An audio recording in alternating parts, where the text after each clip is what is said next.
in the beginning, what you're going to find is you're going to find that your gut is going to be wrong a lot. And when you got butterflies and you're scared to death, you probably should be buying. And when you're happy and everything's going great, you probably should be selling.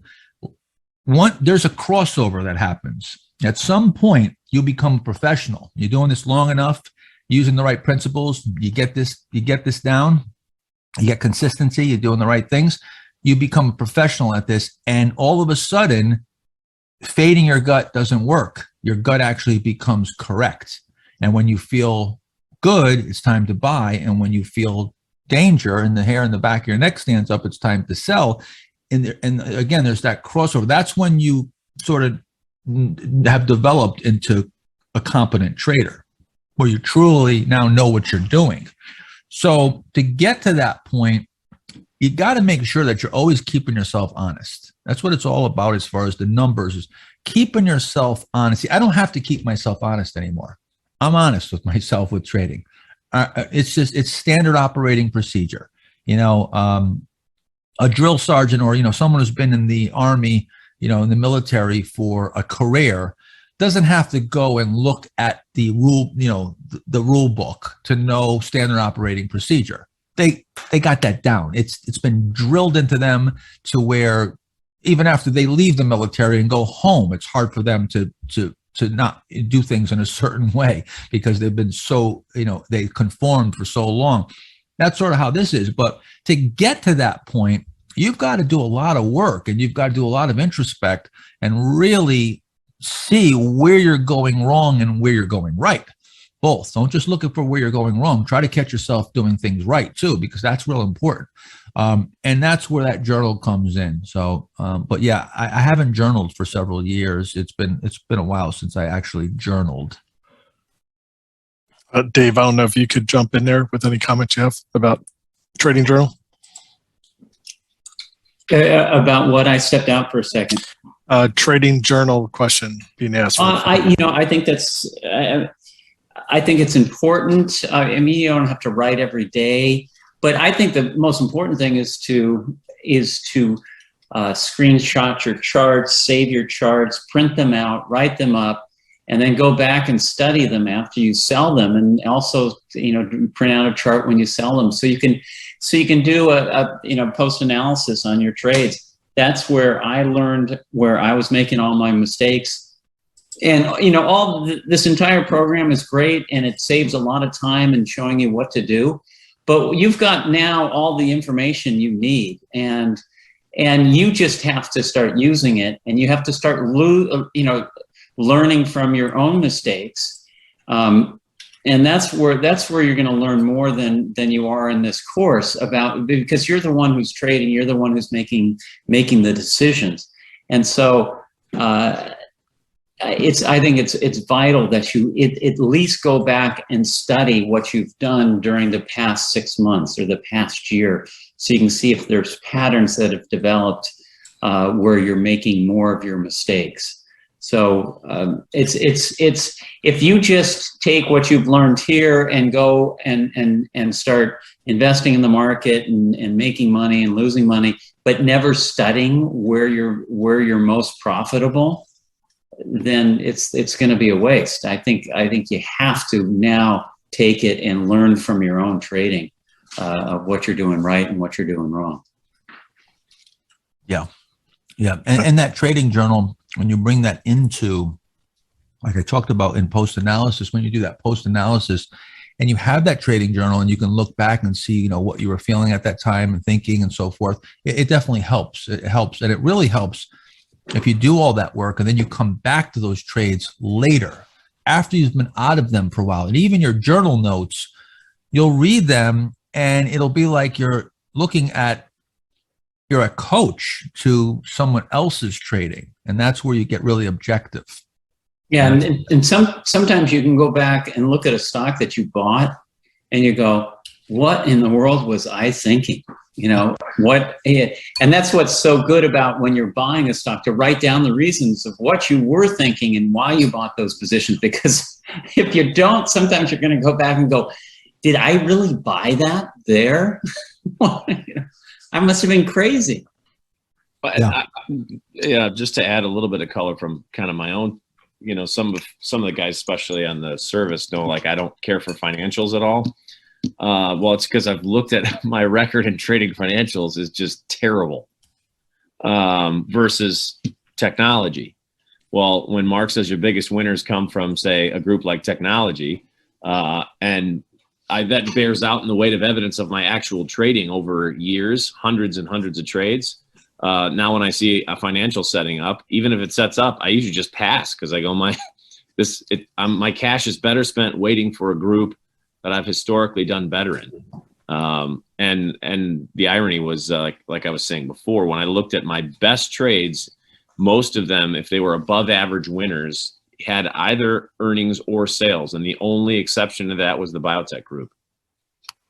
And that was after 5 years of trading, not 5 weeks, a legitimate data set and a big study I did.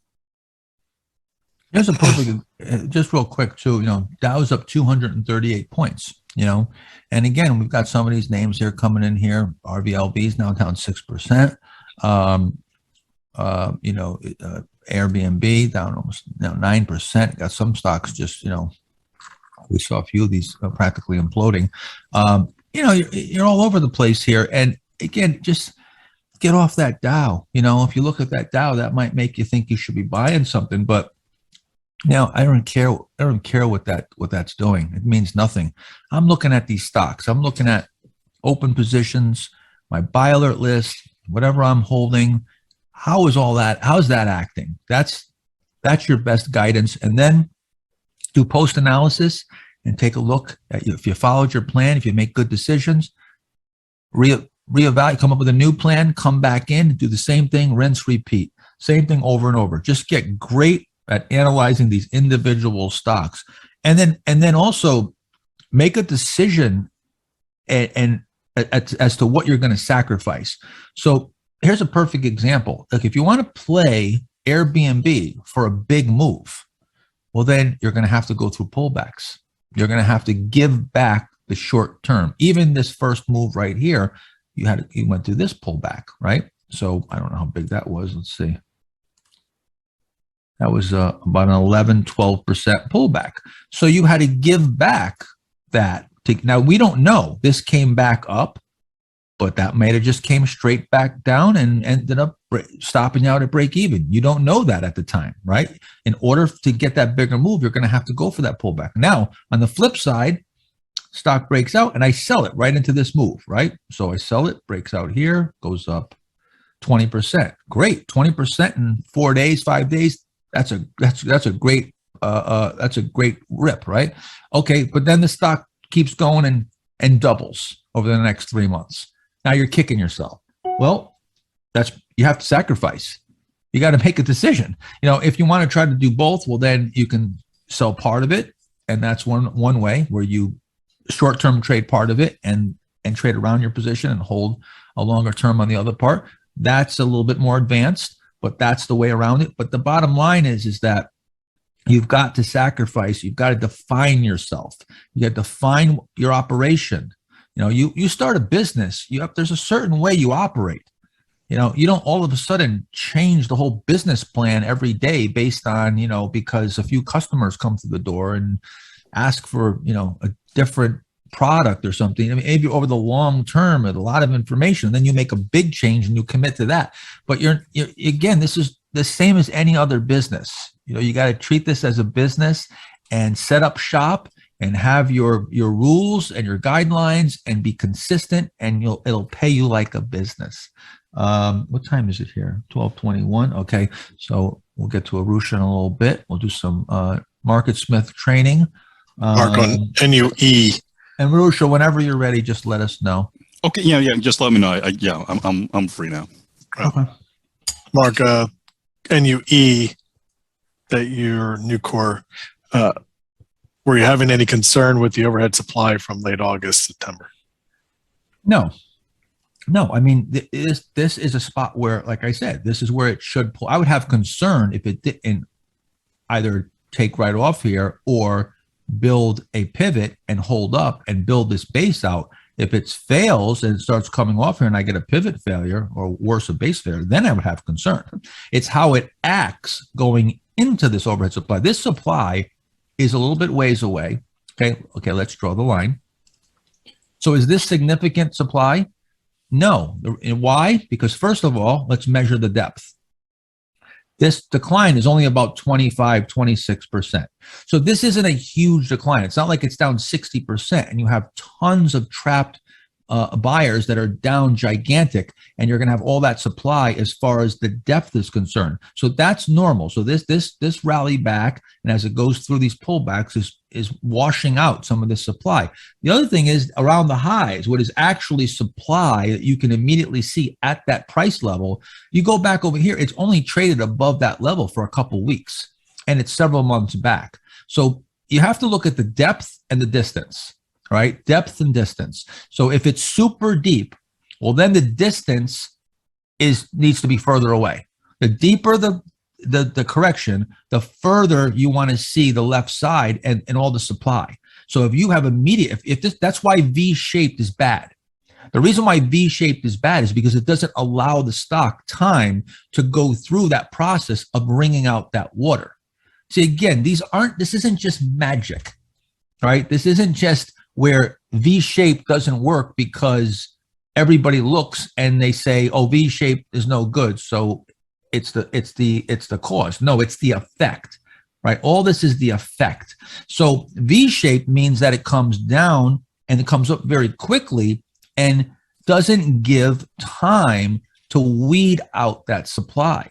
Very quickly, if it moves up very quickly, you've got these quick short-term profits that people bought off the lows, and you've got this supply that it's coming right back up into where you've got a lot of trapped buyers. So you're going to get a confluence of a lot of selling there, as opposed to if you go through a long period of down and backing and filling and going through, it rallies and it pulls back again. See, every time when it turns up, that gets people hopeful. And then they start selling and that pulls it down a bit. And now those who maybe bought at the lows are, oh, my profit's slipping away. So they sell and now they're knocked out and we get out some of that supply. Now it turns back up. That whole process happens again. And it just keeps getting less and less and less supply until you've weeded it all out. So now time being down here, the longer you're down, the more you wear out. You wear out the short-term or the bottom fishers because they're not at a profit. And if it comes down, undercuts those lows, you're going to get those stops hit. These people here that were hoping for the stock to come back, it doesn't come back. It's sitting down there day after day, week after week. Now they get worn out. They start selling out too. You start eliminating that supply. See, it's all about eliminating the supply.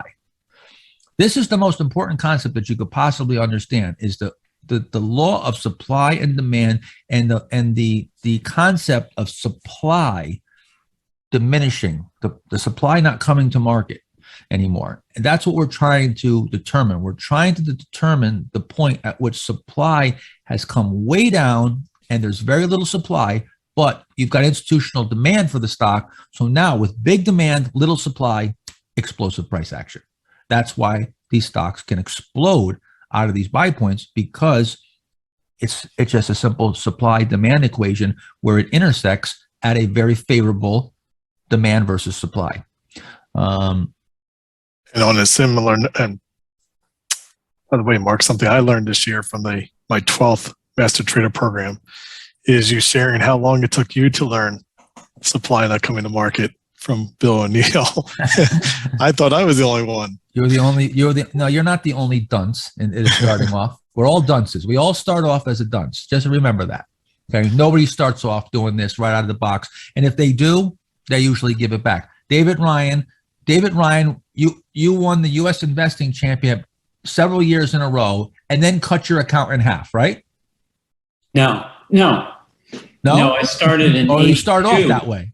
And I doubled my account from 82 through like June of 83, then gave it all gave my most of that back and then more. And that's where so you doubled your account. So it's even worse. You doubled your account and then gave it all back and even more. Right. And then I studied what I was doing wrong.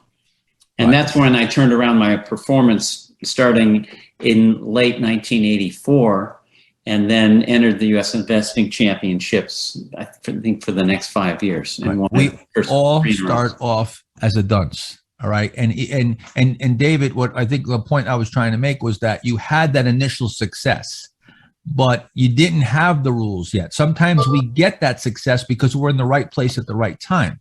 Oh yeah, I didn't know what I was doing, and I just happened to be in the right place. I started at William O'Neill and Company in like April of 1982, and then the bull market exploded in August of '82, and anybody could make money.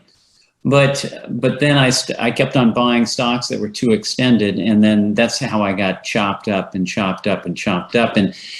know, I was there, you know, I was in William O'Neill and Company, but the book hadn't come out yet. Bill didn't sit down with anybody and say, this is what you buy. Can Slim he was talking about it, but it wasn't. I mean, you have so many resources out there. Now it's incredible what you can find on the internet on how to do this. Yeah. I mean, plus Mark's courses and his books and such. Yeah. Even though I was there working at the company, it wasn't laid out like it is, like it's laid out for you. And so I really had, I mean, I really had almost, I don't want to say learn on my own, but it wasn't as easy as being within that company. Kudos to you, Dave, because I did have Mark teaching me and telling me. Even though I didn't have books, I didn't have videos and Master Trader Program courses, but that's how hard it was for me to get this. And guess what? I couldn't save Bob from himself, okay? And William O'Neill and Company couldn't save Dave from himself. We could not be, and I couldn't be saved from myself when I first started because we lacked the experience. We lacked the discipline. We just didn't have the experience yet, even though you get told the knowledge is there. Maybe you read the books, but you've got to gain the experience. So don't put too much pressure on yourself and think that you should come out and right away be this super performer. It just doesn't happen that way unless you're, you know, a mega genius like Mark Ritchie. That is not true. And on that note, Mark, obviously, since I deal with all of you every day on a daily basis, talking to members and potential members, you know, that's one of the people who want to learn this. It takes time, but imagine the same thing with the expression I use all the time. A parent teaches a child, don't touch the hot pot, don't touch the hot pot, don't touch the hot pot. What does the child do? They touch the hot pot. So half of the people that we work with, of course, have to get over themselves to even realize, okay, I know nothing. I really do got to start absorbing this stuff. And that's the ego, which is where my famous tagline that I've learned from Mark is, do you want to be right or do you want to make money? And I didn't understand that for a long time. But when it finally clicked in, I realized to make money, don't reinvent the wheel, just follow the proven system that's already existing for you to learn. This may sound crazy to some of you, but I think one of the best things that this program does for everyone is exactly what O'Neill and the seminars that I went to and when I first met William O'Neill did for me. When I first went and I met O'Neill, I immediately realized how much I sucked and how much I didn't know. And that was the most important moment. That was the key moment for me to be able to become great, because I realized that I had to empty my cup and I had to listen and learn something and learn things that were maybe strange to me, and that I had to increase my expectation, my time frame. I had to come to grips with the fact that this is not, I'm trying to become a NASCAR race car driver or a Major League Baseball player or an NBA star, and it's not going to happen in a couple months or even a year. So I immediately said to myself, all right, I'm making a commitment to this thing. This is a lifelong commitment. I mean, this might take 10 years, but whatever it takes, I'm not going to quit. I'm committed to becoming great at this. And I realized that it's going to take a while.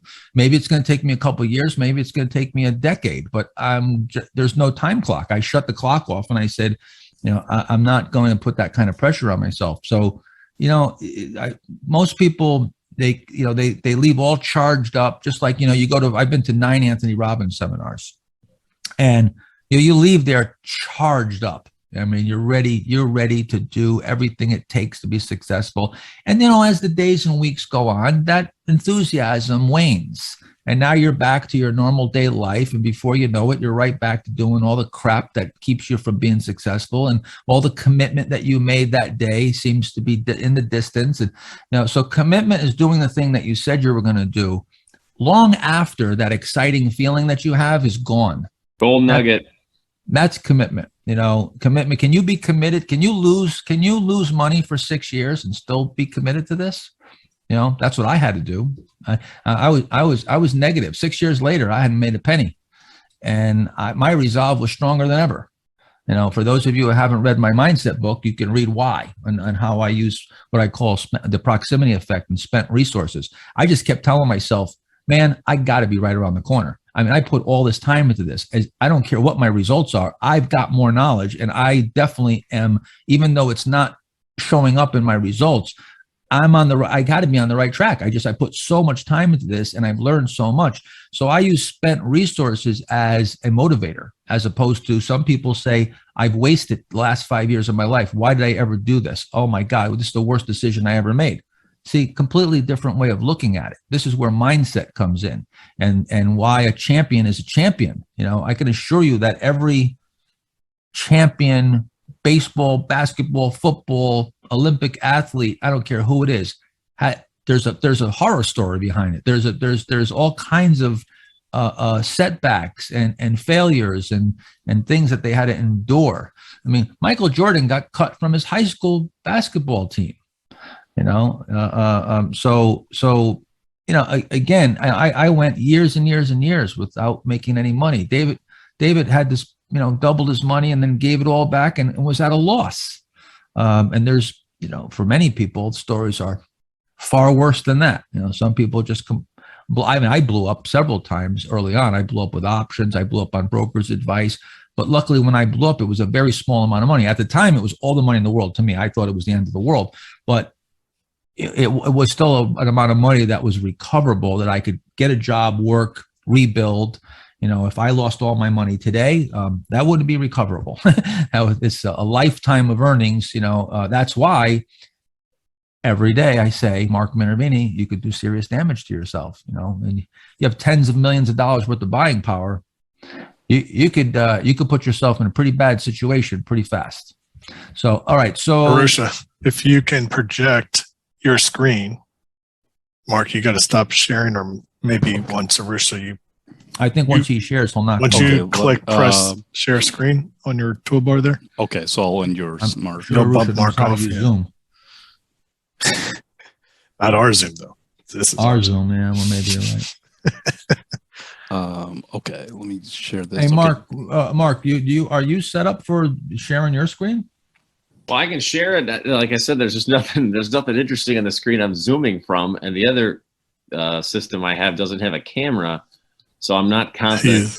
His computer. I mean, look, there's nothing different. My thing looks the same as yours too. It's We could just show everybody, so they see there's nothing really different. I see it. Wow, what a nice VCP right here in the cues. Look at that. Wow. Here's a perfect VCP right there coming out. Right here. And you'll find also, I want you to look at the cues. Take a look at here. Look, VCP, breakout. Low cheat. Look at here. Cheat. I mean, you see the same thing in the cues. You see all the action happens while you're in the uptrend and hitting new highs. In the base, that's where you're waiting. And then as it breaks out, so, it's universal, although there's going to be a lot more noise in the indexes and they're going to be more random, but applied to stocks, that's where it works most effectively. But go ahead, Arusha. So why don't we, Arusha, why don't you do a little MarketSmith tutorial or seminar or whatever you want to do here to enlighten us on some of the things that we can do with MarketSmith. Okay. Well, first, what I'll do is I'll just show where some of those, an easy way to get to some of those screens that you were talking about are really the reports. So right up here in the top right-hand side, there's a stock ideas button. And so now let me move the annoying floating Zoom windows everywhere. I hate that thing. So when you go here, usually I just keep it in the uptrend. But in the weekly review, at the bottom right here is the Minervini trend. So this is the easiest way to get to it. So when you click on it, the bottom panel is going to open up. It's going to automatically open up right to the Minervini 5-month trend template. And then you'll see the other trend templates right here. So like a lot of times what I'll do is I'll double click on the first stock in the list. On the right hand side here, there's in this bottom panel to the right of the play button, there are a few icons. The third icon's all black icon, which will maximize this bottom panel. But a lot of times I'll click on the first icon to minimize it so I can look at the chart. And now I'm just hitting the space bar just to go through it and take a look at stocks. Now, I saw some questions here about the RS. What was the difference between the RS rating and the RS line? The RS rating, this is versus, so we have Archer Daniels up here. The RS rating is comparing Archer Daniels versus all the stocks in the database. So it's outperforming 72% of the stocks on a price performance basis. Now, the RS line is actually different. This is comparing Archer Daniels against the S&P 500. So when the line's going up, it's outperforming the S&P 500. When it's coming down, it's underperforming. So they're slightly different. Can be a little confusing there sometimes, but most of the times I'll use RS rating as a way to screen for stocks. But I'm always looking at the RS line as the way to confirm, hey, is this stock truly a leader in the market? Now, usually, especially on the weekends, when I'm going through a bunch of stocks, like what David did this week, I like to start up on the weekly charts, and because the left-hand side, there's just a lot more data right here. You can see the trend. You have the pattern recognition highlighting, and a lot of times they're going to link up, with the VCP action. And so you can quickly see, okay, is this technically acting as a good trade, and also fundamentally, is it acting well too? Now, let me go back to the open stock ideas button here and just, what were some of there was another list that we wanted to highlight? Can't remember. I mean, there are a few others. Here's the Growth 250, of course. So the 5-month trend template is one list that I'll go through.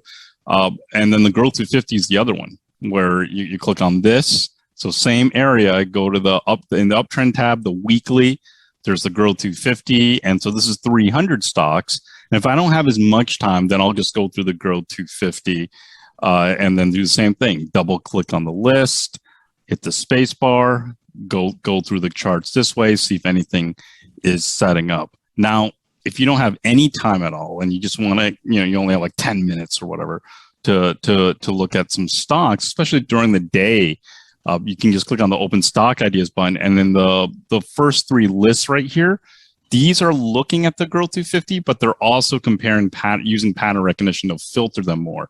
So there are 7 stocks breaking out today using pattern recognition, and I saw some questions on pattern recognition. How good is it and things like that. Look, it does 90%. I think like 85% of the kind of the identifying the patterns. It's a computer program, okay? So it's not going to get it perfect.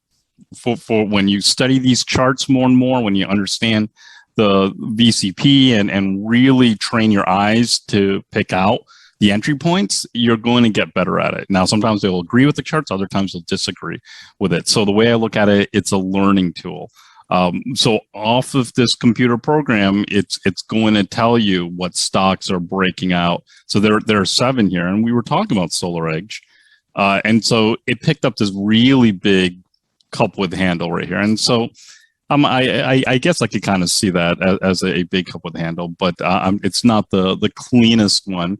But on the daily, and so pattern recognition is going to analyze it differently. The daily, you're going to have, it's picking a double bottom here too. But it's going off the weekly patterns for the breaking out today near pivot. and just identifying it there. Now, that's breaking out today, but as you know, a lot of times you want to be more prepared. Near pivot is going to be the one that's going to let you know stocks that might not have broken out just yet, and they haven't broken out according to pattern recognition. And so you can go and take a look at some of these right here. Like here's Eli Lilly. I'll go to the daily chart right here, forming a couple of handle. You can see some pretty good VCP pattern forming right here too. And so here's one that, you know, a lot of times you can start to find a little bit earlier and identify that. So that's kind of just the basic stuff with MarketSmith. Now, I saw some other questions here. How do I change this bottom panel and get it to the pre-tax margin? In the top right-hand side, there's a little wrench icon. And in the wrench icon, you'll get a little tool menu. There's a quarterly data block. So you can change it. If by default, it's going to be at dividends. You can change it to after-tax margin, pre-tax, gross margin. So that's an easy way. A lot of times I just have it either pre-tax or after-tax margin there. And so it's a really easy way to see if a stock has the code 33 with acceleration on the earnings, sales, and margins. So that's a pretty cool feature that we added. Now with the screens, I saw some questions about the code 33. Let me see if I have one right here. Okay, here's the code 33. So I created this screen. And so let me just show you some of the criteria that I used here. Okay, the EPS acceleration 3/4, sales acceleration 3/4, and after-tax margin, which is over 3/4. So I'll walk you through how to do that. So you can click on New Screen, New Stock Screen, and then just name it. So I'll just call it Code 33 Test, and hit Save. And so now when you hit Save, it's going to open up the criteria here, completely blank at this point. So now for the earnings acceleration, you can just go to the earnings category, and there's earnings acceleration last 3/4. Just hit yes. And so once you hit that, it's going to throw it up here in the right-hand side. Now with the sales, click on sales, and then there's a sales acceleration. Sales acceleration last 3/4, hit yes. And then the after-tax margin acceleration, last 3/4, hit yes. And so that's going to give you a number of stocks here that are hitting the code 33. So this is an easy way if you want to create a pretty tight screen. So we reduce them from 9,200 options all the way down to 84, and then the results are right at the bottom right here. So you can run this at any time. It's going to go and grab especially since it's a fundamental, it's just going to grab it here. If it's a more price action, it's 20-minute delayed, but that's an easy way to add some of those code 33s. Yep. So, and if we want, we're screening from the MarketSmith database right now. If we want to, we can change that to a trend template. Yes. And also add additional criteria if you want technical criteria. So then we can narrow it down so we're not even looking at the code 33s unless they're in a stage 2 uptrend, right? Yes. So the way to do that, after you create your screen right here, right at the top left, there's screen from MarketSmith database. So this is a link. When you click on this link, you're going to get a little tree structure here. And so here you have to go to reports and scroll down, and it's report stocks. Let me do that again. Okay, so it's reports. I'll close these other. So reports, the stocks folder, and then you scroll down, and then here are your Minervini trends templates right here. So if you want to do the 5-month, and you just select that and then hit select. And so now it's going to say, okay, we're running code 33 off the Minervini trend 5-month report instead of the MarketSmith database. And that just cut it cut it down in half, Yep. right? Or close to in half. We cut it way down. I think it was 80 something. Now we're down to Exactly. 43. Yep. So now you're not, see, now what this does is it eliminates you from maybe, being tempted to buy something that's not in a stage 2 uptrend. If you set your screens up, you won't even see this stuff to go and start breaking rules. That's what you want to do. You want to set up a framework so that you're only looking at what you're supposed to be looking at. See, eliminating the moving parts, get as few moving parts, so then you're concentrating on what you really need to concentrate. Let the computer, let the screening do as much work as it can, get you as close as you can, and then hone in on the very best situations. Yeah, we have a question here. What's the difference between the Minervini 5-month and the 5-month wide? Mark, do you want to answer that, or do you want me to? Yeah, even though you probably know even better than me at this point, but so the wide, just we put where there's a relative strength cutoff on the Minervini 5-month trend. So I think we have it at 70, right, Marusha? I think it's at 70, maybe. Yes. Yeah. And on the wide, there is no relative strength. So you can set your own relative strength. So if you wanted to use it for stocks that have a 50 relative strength, see, with the main one, if you put a 50, it still wouldn't show those. It would show everything would be above 70 because it already has a 70 relative strength cutoff. The wide widens it a bit. And I think, does the wide also go below the 50-day? Yes. Yeah. So it was both of those. Yep. Right. So you'll see some of the low cheats that are not going to be set up below the 50-day moving average. So it allows the trading to be below, I think 10%, we have it set at 10% below the 50-day moving average. We don't even have one. So it could be even Okay, so it's just below. Yeah. So what you could do is, we went off the Minervini 5-month. In this case, you probably want to go off the 5-month wide, and then you can throw in a moving average. And then put the percentage below and say, I only want it. They have to be at least within 10% below of the 50-day moving average. And that's right in there. There's the 50-day moving average, and you can say the percentage. Where is it there? Yeah, right here. Price the 50-day, and now you can say minus 10, right? Minus 10. Yep. Well, actually, let me switch over to the 5-month wide. Yeah, we're not on that, right? Yeah. Yeah, go to the wide. You were there, right there. Here we go. Okay.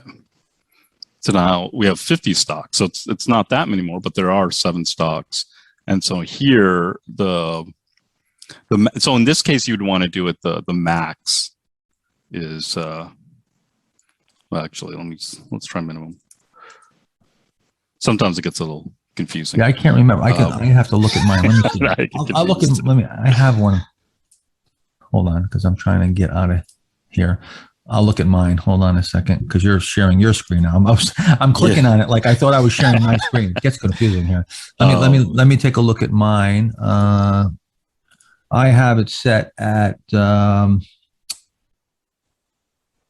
50-day. Where is my 50-day? Okay, so yeah, so it is set up as, it would be on the left box, a minus number. Okay. Yep. Okay. So I have that right. Yeah. So you're not going to see, and once again, there are only 50, and I just quickly went through like 8 of them, and they're all well above the 50. I mean, we've been in a pretty decent market, so a number of these stocks, especially the earnings and sales, are going to be above their 50s, even though it's still a small amount overall. Right. Okay. What else did we want to go over? Were there any other things that you wanted? I'll show a couple other things that we added here. Actually, so I'll show this, and then we can go through more questions too. But what we did, and this was actually just released this weekend, but in the related information panel, we added a few more buttons. So we added a market button. So there's the IBD market. So you can see the uptrend there. You can get if you're an IBD subscriber, you can get nice. the IBD big picture. Yeah. So it makes it a little bit more convenient. Now this technical, and they're still working on it, but here, when you're looking at a stock, the percentage change, daily, weekly, monthly, quarterly, year to date, but then the RS ratings we put. So They're still working on some of a few of these criteria, but here's your kind of regular RS rating that you see on the chart here, 98. But what's really cool is down here, the 3-month RS rating, the 6-month RS rating. So those were data points you could put in the bottom panel, but now we just made it that much easier. Is that moving average section say how much above or below the moving average it is? Yeah. I like that. Yeah. So instead of having to left click and do it here, you can just put it right there. So now if you run, there's the code 33 right here, you can hit the space bar. You can have the panel open up here, and then hit the and see, hey, is it above those moving averages or not? Right. So it's an easy way. Or is it pulling back up? Well, for instance, like NVIDIA, right? We were talking about this before. It's 75% above the 200-day. So that's an easy way. And then pattern recognition. So we threw some of the pattern recognition data points here, current pattern and the previous pattern. And so you don't always have to hover your mouse. This was just added literally yesterday? This weekend. Yeah. So you guys are probably some of the first ones seeing this. We just added it this weekend. Here it is. It's on mine. I see it. Yep. I didn't even see that before. I like it's and then the lower right hand side there's an edit button, so you can actually get rid of some. So I actually got rid of the options one. Like if I hit the options, so you can eliminate so here's the option button. If you click on the minus, it'll remove it. And then you can move the order. You can actually move the order. Yeah. So I moved the market and technical and pattern recognition just to highlight it.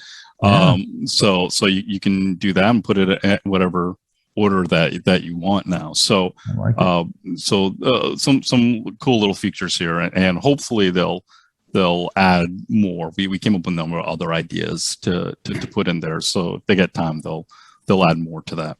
Arusha, do you have to update close it, sign out, and sign back in again? Since it was a release, that's always the best thing to do. So it went over the weekend. So then it should just show up. Okay. I like to see. I learn something new every year. Who would have known they were going to make a new update the night before? That was perfect timing, right? Well, I was worried that I was like, oh gosh, just don't bring Market Smith down. Exactly. What else as far as features? I mean, again, what I love about MarketSmith is that it has all the relevant data, and everything that you need, everything that I talked about during this last 7 days is all here. It's all in one place. I know there's a lot of free data out there, but again, I have not found anything that comes even close to this, where you're going to get all the information in one place, laid out in such a manner. It really is. It's the category killer, in my opinion. This is the Krispy Kreme donut of the screening software, if you will. So it's the category killer all the way. So is there anything that you want to share as far as MarketSmith? Any other functions that you would normally? Trying to remember. I mean, because you went over the customized column layout stuff, so that was good. We went over all the key lists, right? Yeah, one of the things that I like, Arusha, is that you can actually import. That we did. That was the other thing we wanted to go over. You could take an Excel spreadsheet or whatever, and you can import symbols, and then simply bring up a new screen. You create a new screen. Sure, you can do that. So take those. Yeah. So I just created just here in Excel, and so like for instance, for the MPA members, right? I guess you can export. I didn't even realize that, but because you can export some of the buy lists or whatever. Yes, you can. You can for an MPA member, and you have our buy alert list, or whatever. You can export that information. You can export your trading stat. Oh, nice. Yeah, you can export pretty much everything now, and then show them how you can create a new list and then bring that into a new list just simply by Control V. Yeah. So as long as you can export it to like Excel or whatever, so you find the symbol column, highlight the symbols, and copy it, right? So now it's copied. Now when you go over to MarketSmith, rid of that. And so you create a list here. So you just go new and then list and then create a list. I'll maximize it right here. So the key is sometimes the cursor will automatically go right into the symbol box. So what I do is I first left click to get the focus off that symbol box, then just do Control V for paste. Yeah. What I And do then is I just click open in it. the left, just the left section, left to the symbol box. I just click there. Okay. That's all you have to do. Yeah, and it sets it up where you just Control V it. Yep. And so then it should just throw it in there. Yeah. Now the list. Now you can sort it now by relative strength, by all the various factors. You can even sort it by EPS due date. So now if you want to see what's the earnings coming up the most, most recently, if you want your own holdings, whatever, you can get an estimated EPS date. So this is super powerful, where you can take everything in and then sort it based on the various headings there, percentage of what from the high and so forth. This is what I do. As a matter of fact, we have for those of you who aren't MPA members, there's what's called a symbol drop box where users can actually put symbols in there and they're sent directly to me. And it actually pops up on my screen and shows me, matter of fact, do we even have, I'll show you that later. Actually, I'm not going to pitch MPA, but anyway, I get the symbols from the members, and I take them and I export them and I cut and paste them into MarketSmith, and then I take a look at them. And sometimes I'm getting ideas from members, that I didn't see. Sometimes there's a few things in there that I didn't see, and that's the whole idea is to share our research. Now let me show you a few other lists here that we put in the technical folder. So report stocks technical. Now, so Mark, you were going over like IPOs, IPO dates, stuff like that.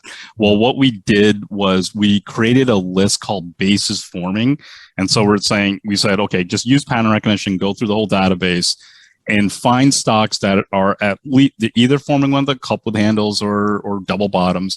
If it's a consolidation, it has to be at least within 15% of the pivot, and we just throw it right here. So it's almost like we've always heard the question, and it's natural. Hey, can you screen for patterns? Can you screen for patterns? And so this is the closest thing that we have now. This is essentially is a screen for patterns. So there are 8. I mean, it's tons. It's just running. So you have all this data right here. If you run, I just ran that, and if you sort it in relative strength order, guess what stock is the first stock that comes up? Oh, let me do that now.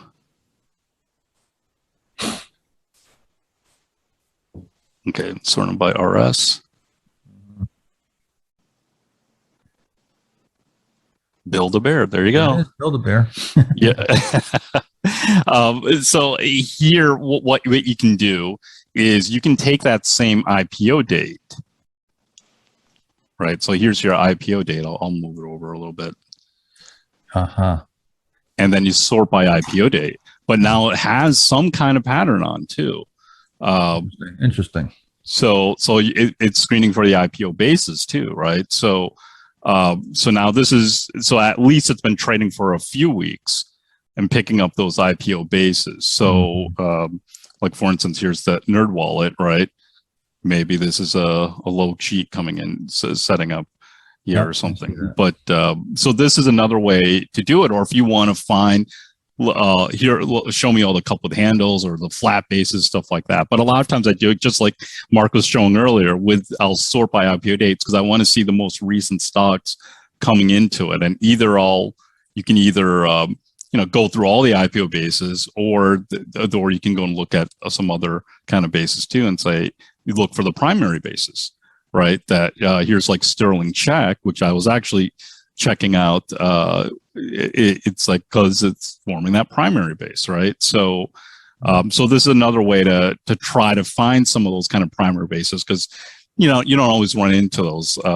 So this is an easy way to kind of use pattern recognition to identify some of them early on. That's awesome. That's so that's one. Oh, and then here's another one. Mark, I know you like the tight areas within the Girl 250. So what we did is we just did tight areas for the whole database. Okay. So you can go through, and there's another way to go and see some All stocks tight that might be areas. all tight areas, all Yeah. tight areas. We should also point out, Arusha, not to interrupt here, but before I forget, RS line blue dot. Yep. Really, this is a really, really important screen that I actually run when we're in, particularly in a bear market. This is a great utility screen. When you're in a bear market, this is going to show the stocks that have RS lines moving into new high ground. What other criteria is with this? It's not just RS line, right? Not just RS line. And we actually did, so for just RS line new high, which you could always create a screen on, but Right. one problem with the RS line new high, I wouldn't always remember to run it every day, or it updates throughout the day. So we created an all RS line new high that collects everything for a couple of months, I think. So it just built another, so a lot of these are just kind of larger universe watch lists. So that's just 52-week high RS line, throw it into a list. And so when you have time, you could go through it.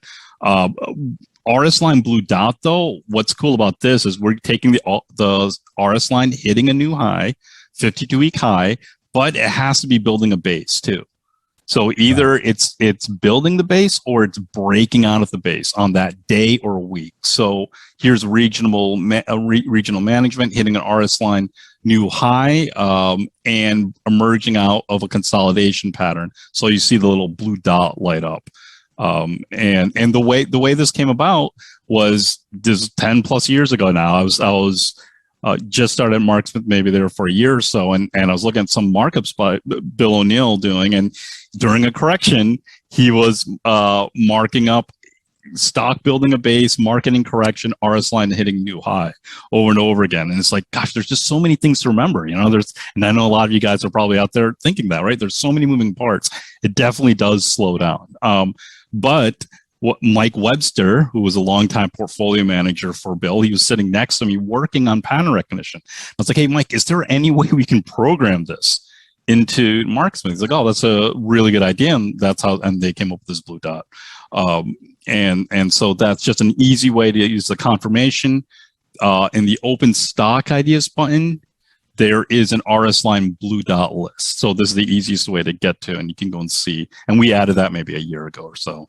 And so that's another great way to find ideas that are both starting to outperform the market and might be setting up.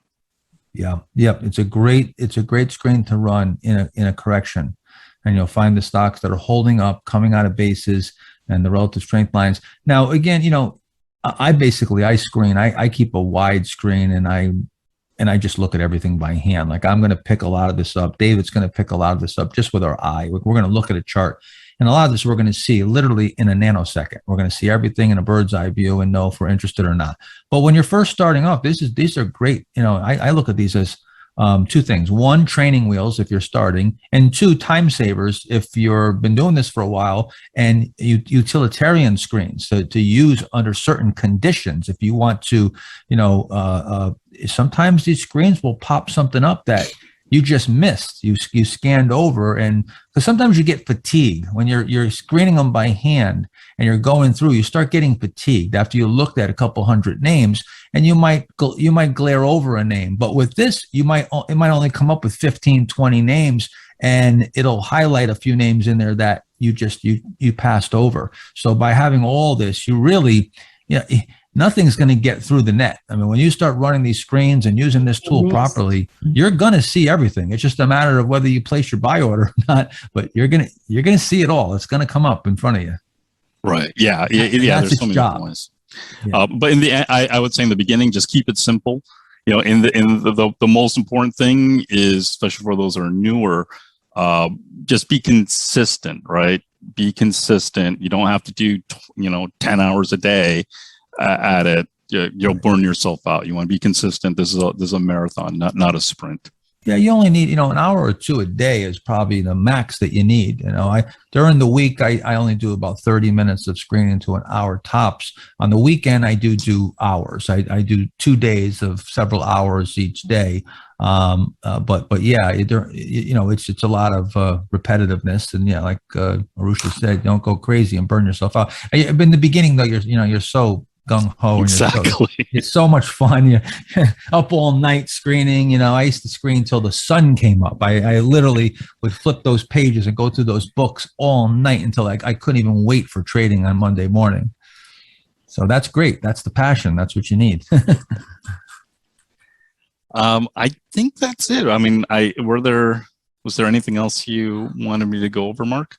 Well, no, I mean, again, this program is so powerful that we could literally be going over MarketSmith features for hours and hours and hours. Right. It could go on for a long time.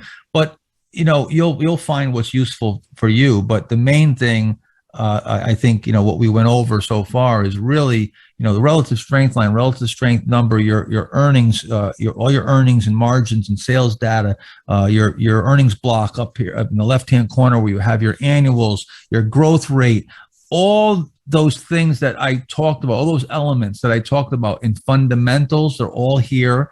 All the technicals you need, they're all here. Everything is here in one glance.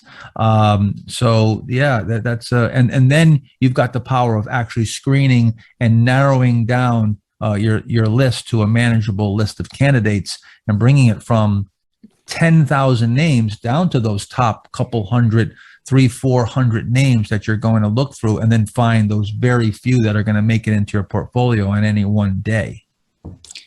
Yeah, and I saw some questions here about the are there some tutorials for MarkSmith? Yeah, we have over 100 webinars on the main page of marksmith.com.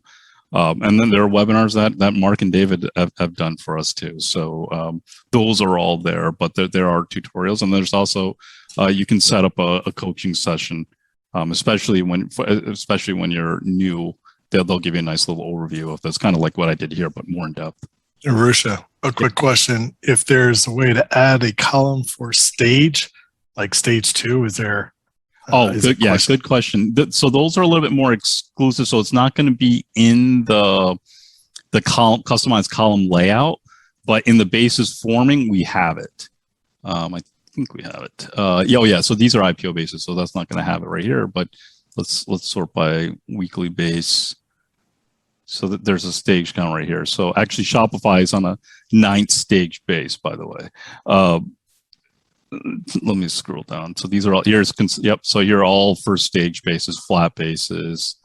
Now that weekly base stage, Arusha, is that only available here, or can we use that in our own lists? Only available here. Yeah, that's what I thought, because I'd love to have that to be used anywhere. That would be nice. Right. Yeah. For years, because as you know, we had Marks with an IBD, which is the retail, but there's an institutional platform too, which is a lot more expensive.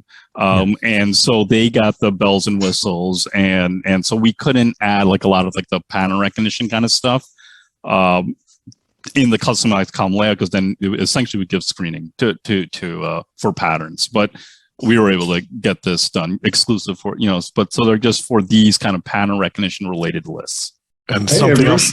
Arusha, is there any way to cut down? I mean, that's 1,842 names. I see that. You might as well go through the whole database. I mean, you might as well go through the Daily Graphs book. Is there any way of cutting it down? I mean, even when I was sorting by relative strength, there were a lot of patterns that didn't look very good. I mean, yeah, it would say something like cup and handle, and there was no cup and handle, or it would say, bases forming. But I mean, if you just go by relative strength rank, yes, that Build-A-Bear comes up right at the top. That looks great. But then you start going through it and you go, no, that doesn't look good. That doesn't look good. Isn't there a way of getting it down to, 100 completed patterns or something? Dave, shh. No, you're going to kill the golden goose. Yes, thank God. If we could quantify everything, that would be a problem. I don't think we ever will. But again, that's the limitations. This is the limitations of computers. They can't do all the work. They can only stick us in a direction, right? Okay. Well, yeah, I mean, you could use kind of the column layout right here, and there's a little lock where you can lock it. So say you can isolate it. First have it sort by the patterns, and then sort by either the weekly base stage or something like that, and then just go through the ones that are earlier base stages or that are maybe even earlier IPOs, stuff like that. So that would be the only thing. But yeah, it's here. It's just doing it is just a pure screen, pure database, kind of building a universe more than anything else. So there, Right. But so a lot of times I just screen it by the recent, like when you can use event date here or something. What are the most recent ones? And okay, let me take a look. Two things. One, there's a question that I want to address, but the lock function is really, I just want to address that real quick. It's really important because you can screen, have your first criteria, lock it, and then you can then add another criteria and it'll actually put it in order of that criteria. So that's another great function to have those locks. Yeah, so I just did it right now. So I locked it by the weekly base type. So it's first going with sauce or with handle, and I sorted then the weekly base stage count and said, show me all the earliest ones. The arrow's pointing up. It says ascending order. So here's the ones, then the 1Bs, 1Cs, 2s. But like, let me go down to more common, like a flat base, right? So here's they're also flat bases, and here are all kind of the stage 1 flat bases. Yeah. And then question that we just had, and it's a common question. Question was for me, do I think quantum computing is going to be a threat to trading? And the answer is no, I don't believe that. I don't think artificial intelligence or computers is ultimately going to be a threat. Look, every door leads to another door. You know, everything opens up another opportunity. And if we were to quantify everything and everything became efficient, I assure you there'd be an inefficiency somewhere else. This is yes, you know, when you get markets that are widely covered and you're able to quantify things so well, yeah, you're going to make it more efficient. But again, it all leads to other opportunities. We were asking this question 100 years ago about other things, and, you know, high frequency trading, when the SOS bandits, program trading, it's always something. There's always something that people worry about or try to blame, and but there's always going to be inefficiencies as long as we have an auction marketplace and human beings are involved. Because ultimately, we're dealing with emotions here. We're dealing with perception. You got to realize there really is no value, real value. You know, this is a stock is like a painting.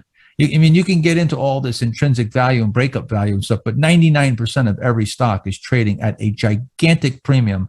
If you broke apart Microsoft or any of these companies and you sold them off by their pieces like a corporate raider, it'd probably be, you know, if it's $100 a share, you'd probably get $5 a share. You know, it's again, these are like paintings. It's perception.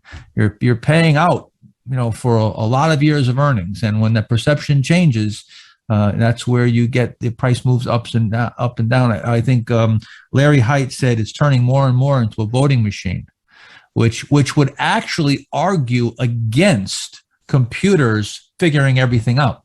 Like if it's turning more into a voting machine, it should actually turn more into a weighing machine. Like if computers could figure everything out, well, then everything should be more correctly valued. And in fact, it's going the opposite direction, which is great. That's what you want. You don't want everything to be perfectly valued. You want inefficiencies. That creates the opportunity. One quick thing, I'm also just wanting to interject, Mark. I see with a lot of the questions that people are asking, if Marcus Smith can do this and that, and Arush is, you know, sharing with you that there are a lot of planned updates and upgrades at some point, but Mark Minervini didn't have all those things. He's been doing this for over 30 years with exactly what you have. In fact, way less than what you have Neither today. did David Ryan. So keep that in mind, guys. Everything That's a wonderful point, Bob. What a great point. Jesse Livermore was trading with curb brokers at bucket shops. Okay. And he made $100 million in the market and made $1 million in one day in the 1920s. Okay. Again, do the math and adjust that for current dollars. So, you know, again, this is just taking you to, you know, it's just a tool, just another tool. These are all tools. But it comes down to this is a game of, this is like poker. You could play poker, you know all the percentages perfectly, you know exactly what hand to play. That's not, you can't play a poker purely mathematically and go win a World Series tournament or beat the best players. Not going to happen. It's not going to happen because it's not perfectly efficient. You've got to play the player. You've got to use there's other elements there. So even though you know all the probabilities, that's going to help you. That's going to help you. That math is going to get you in the right direction and let you understand the probabilities and where you should be making good bet. You should be making certain types of bets, and some of it is based on math. But ultimately, again, this is a business that requires skill. Just like, a professional athlete, it's a game of skill, but it's a business. It's a business. A professional athlete is in business, but it is still a game of skill. Marisha, one last thing also. Even trial law, I'm sorry, but even trial law, you're a lawyer. There's the letter of the law. But why isn't everybody a great trial attorney? Because it comes down to skill, using that. And then using it in the courtroom, and there's skill involved. Many of these businesses are come down to skill at the highest level. No different in the stock market. But go ahead. Not call me eating. Marisha, I know there was questions. I'm not sure if you answered it. What were you able to just quickly demonstrate how to upload? Yes. Yeah. A list, the pasting. Excel. Yeah, we did that, and there was some questions on adding the moving averages. Top right hand side, click on the range icon, and then there's a moving averages option right here, and then you can add 2 more moving averages. And there's a lot, there's tutorials and everything. If you're a MarketSmith customer, there's all tutorials on this. I'm not sure you guys want to waste this time on exactly put a moving average on MarketSmith. Right. But the one thing that was important is you got us all here now, so take advantage of it. For the private access members who are trying to upload the buy alert list or watch list, we did add the feature of being able to export our buy alert list from the buy alert page. There's a button, export, that will put it right into the spreadsheet for you. 1 ticker per cell. Makes it super easy. Just upload it, as Arisha demonstrated. And I know that was a feature that was long asked, and we included that in our most recent upgrade to our platform this past summer. So that is that easy for you to do that. Okay, so I guess that's it, right? I guess we can go back to. I'll stop my share. Yeah, we can share my screen. I know we've had questions. Wow, look at that! It's like a CNBC thing. There's been some questions prior about buying pullbacks to the breakouts and so forth. I have an example here that I want to go over. So let me just hold on a second here. I'm going to share my screen again. Yeah, okay, you saw that question. Let's see here. Hold on a second. I got to get situated. Where is my... Okay, there we go. Let me share my screen again. Okay, you guys seeing it again? Yes. All right, let me hide my controls. Okay, there we go. So here's a stock, this GBL that broke out, and this is relatively thin, right? Let's see, at least it looks it when I first look at it here. Yeah, okay. This trades 18,000 shares a day, so this probably be all over the place. But here's a stock that broke out on Friday, right? We get this question all the time where, if you miss the breakout, can you then buy it if it pulls back to the breakout? So essentially, you're at the same situation, right? So here, breakout is above 28.20, right? So right here, I'll draw a little line in there. Right. So now you've pulled back just below that. So basically you're actually getting a little bit better price than if you first bought it breaking out right on Friday. So, okay, I will sometimes do this. Now, in this particular instance here, you see that this has come back here quite a bit, right? And if this comes all the way back down, takes out the low, you've got an engulfing day. If it comes all the way down and takes out this low, now you're below the 50-day, the 20-day, and you've engulfed the entire pivot. And that would be really, really negative, okay? And there you just bounce it up because some of you probably just bought it, knowing where I'm going with this. Well, that's just bid and ask spread anyway, right? Yeah, it's 793 to 27.93 to 28.82. So you've got a pretty good spread here. It's a little bit spready, but now I'm going to measure. It pulls back here. What I want to figure out is it acting abnormal? First of all, I'm not going to buy the stock. I might buy the stock on a pullback to the breakout, but only if it's acting normal. If the stock's acting normal, fine. I can buy that pullback and then watch it from there and see if it continues to act normal. If this was, let's just say this was pulling back and today it was down 20%, then I'm definitely not going to buy it. It's just, that's a huge, gigantic reversal. So depending on how it's acting, but also I'm going to measure my distance to the danger point. All right. So from here now, all right. So down here, yeah, we're at about 5%. If it engulfs the previous day's low, we're looking at maybe 2 or 3%. Okay. So maybe I buy some here pulling back and I set my first stop. I stagger a stop below Friday's low. And so half of the position, sell the other half below this low, the pivot low, and now I scale myself out and I go from, instead of a 5 or 6% loss, I'm going to be at maybe a 4. I bring the loss down a bit, I stagger it, and that's sort of how I would play this. Is this my preferred way? No. My preferred way would be to buy it on the breakout, because the best trades usually are going to follow through and take off. Some of them come in and so forth, but if I'm always buying the stocks that pull back, I'm actually buying the weakest ones. The strongest ones are probably going to get away and take off and not pull back. So I really want to be in that position and give myself that opportunity. But if you did miss it, you could buy on a pullback here. We could try this here, and if it doesn't have a good close, you just get out of it. This is the benefit of being a relatively smaller trader, and even with my trading and Mark Ritchie, we're very small. I mean, we're, to the average guy, we're probably big. I mean, I buy sometimes $10 million of a stock from my own personal account. But that's still microscopic. That's a very small, compared to an institutional mutual fund, a hedge fund that has to go in here and buy into these names. So I can go in and I wouldn't go in with a big position in this because it only trades 18,000 shares a day, but I would position size accordingly. With something like this, I probably wouldn't risk more than a couple thousand shares on this.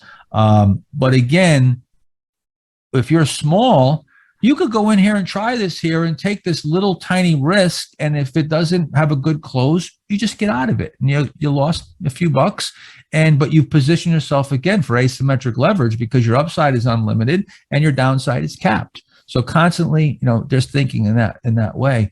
Let's see. Any more questions? I'm sure we have tons of questions. What do we have, Bob? 2,000 questions? Double what we had from before. Real quick, Mark, a very common question being asked, which you get asked all the time, but it is about progressive exposure. When are you doing it? Are you doing it just based on profits on paper, only on realized profits, for one? And the second part is, how do you do it? Meaning, do you just increase the size per position, or do you take more trades, more stocks, if you will? All of the above. All of the above. It's a combination of all of that. Right from intraday to daily. So today's a perfect example. I come into a few names, right? I come into SBOW. Starts working out here, right? Okay. So I add another name, SDXS, right? This is still holding up, relatively okay. But now SBO came back, stopped me out. This one hasn't made any gains. It's actually down a bit. I'm down a little bit. Again, I'm not gonna press too much here. Maybe if I buy another name here, maybe I try this this GBL. I'm gonna come in small, because I don't have any traction. So that's there's no closed profits there, right? That's just open trades. Well, let's just say prior to this, I had 5 or 6 trades that have worked out really nice last week, and I've got profits. yes, that might influence me to be a little more aggressive. All right. If I'm coming from straight cash, well, the only thing I can really assess on is what's happening with the open profits because I haven't taken any yet, right? Or if I even haven't taken any trades, the only thing I can assess the health of the market on is the buy list and the stocks that I haven't even bought yet and how they're acting. So it's very incremental and it's all of the above. If I can get some profits nailed down, then that's money in the bank. That's money that is absolutely in the bank. If it's open, well, if I've got 4 or 5 stocks and the open profits are 2 or 3%, that's not really much of a cushion because that could be erased in an hour. That all those stocks could reverse and all be negative in a matter of no time at all. But let's just say I've got 5 open positions. One of them's up 25%, the other one's up 20, one's up 15, one's down 2, the other one's up 3. I'm in a much better position there. My open positions I got a few that are so big that I've got more cushion. So now I'm going to be a little more aggressive there. Now, if you ask Mark Ritchie, he's going to say, yeah, same thing. Right, Mark? Yeah. You're going to say, yep, same thing what Mark just said. I mean, we're going to kind of, yeah. Well, yeah. Try and sometimes communicate it maybe with a different analogy, but in terms of progressive exposure, there's no other way to do it. So that's absolutely Right. the same thing. I'm just saying that, it's not like you're going to be able to come up with any different than me and say, oh yes, if it does this, you do that. We've got to gauge it as we go along here between open profits, buy alert list, closed profits, and between those 3 elements, that's, then we're making that decision, subjectively. We're making that decision based on our own feel of the market and our own tolerance. It really comes down to your own tolerance too. Some people are very aggressive and they're able to tolerate more risk and more fluctuation. Mark and I are very close and we're very similar in the type of trading we do as far as our tolerance for risk, our tolerance for misbehavior. We're very close, but there's other traders that do tremendous and they might be far away from what we do. They're holding through big pullbacks and going through lots of volatility. And they're successful, but they get there in a different way, and they have maybe a stomach for more price fluctuation. But Mark and I both are really risk adverse. David too is very risk adverse. We're quick to cut and run. I would add on the progressive exposure. I think it is really it's a blend of art and science. I mean, a lot of this is of course a blend of art and science. But the one question I feel like, Mark, we get a lot is scientific approach to progressive exposure. If I'm up exactly 4%, can then I add 1% or however people are thinking about it? And we usually always say, well, it's a little more intuitive, when we're getting aggressive, meaning if I bought a stock and it's really acting well, and then I see 2 more and they start to move, you get a little bit almost, I hate to use the sixth sense feel, but where pattern of your own pattern recognition, where I've seen this before, and just kind of knowing through repetition of what you should do. And I've also made the point, something I'm still trying to get better at. I feel like the reason I have more confidence now is because I've put in how many reps over the last decade. To Mark's point, trying to quiet David down from we don't want to distill it to just the perfect absolute screen. No. David and Mark have spent 70 years combined or 80 years of combined experience between you guys or something like that. You guys are gonna be in the Centennial Club pretty soon. Of how many years spent screening stocks and perfecting their eye. That's where so much of that intuitive skill comes from. Yeah, I spent a lot of time when I was young. I boxed and I fought tournament karate and PKA karate when I was very young, at a fairly high competitive level. And it's like asking, when do you go for it and go for a knockout? When you're boxing, you're jabbing and you're feeling the opponent out. The main thing is don't put yourself in a position to get yourself knocked out, right? So you stick and you move and you jab. Especially like in karate, there'd be times where, you're in a tournament and all of a sudden, you get a kick in and you hit the guy just right and he buckles over, and you just know there's that moment of opportunity and weakness where you're just going to charge in now and attack and unload. That's the same thing with stock trading. You're going to, there's an experience there, and you're going to see and feel when the time is right, where you're going to get aggressive and you're going to back off. Now, there's different types of, in fighting and karate and even in boxing, you've got the boxer that's the brawler.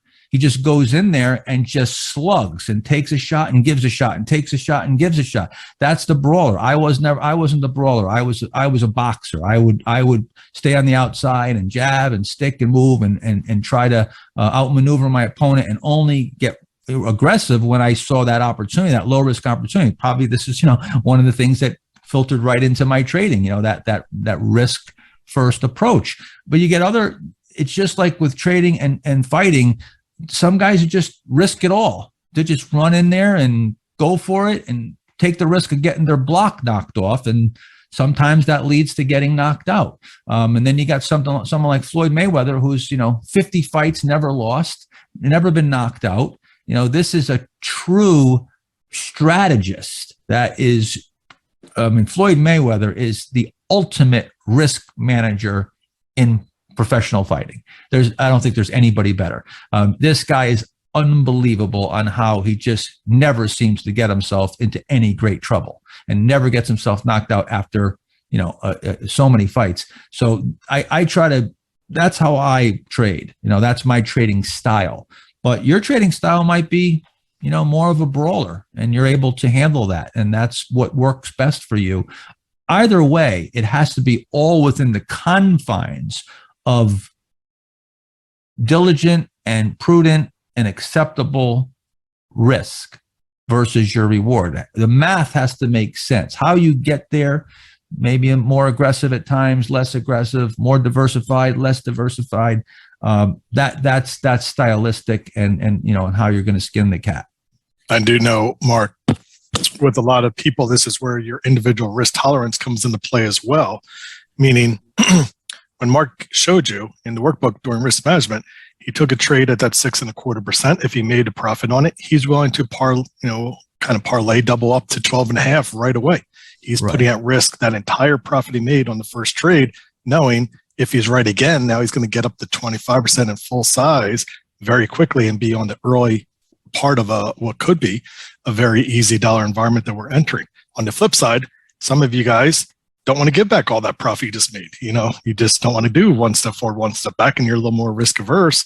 So you may only go up your position size in that example from 6.25 to maybe 9% and then to 12. So it's your risk tolerance, and you will gradually grow to being more comfortable the more committed you become and the more conviction you get with the methodology to understand why you want to put it all on the line if you're comfortable with that.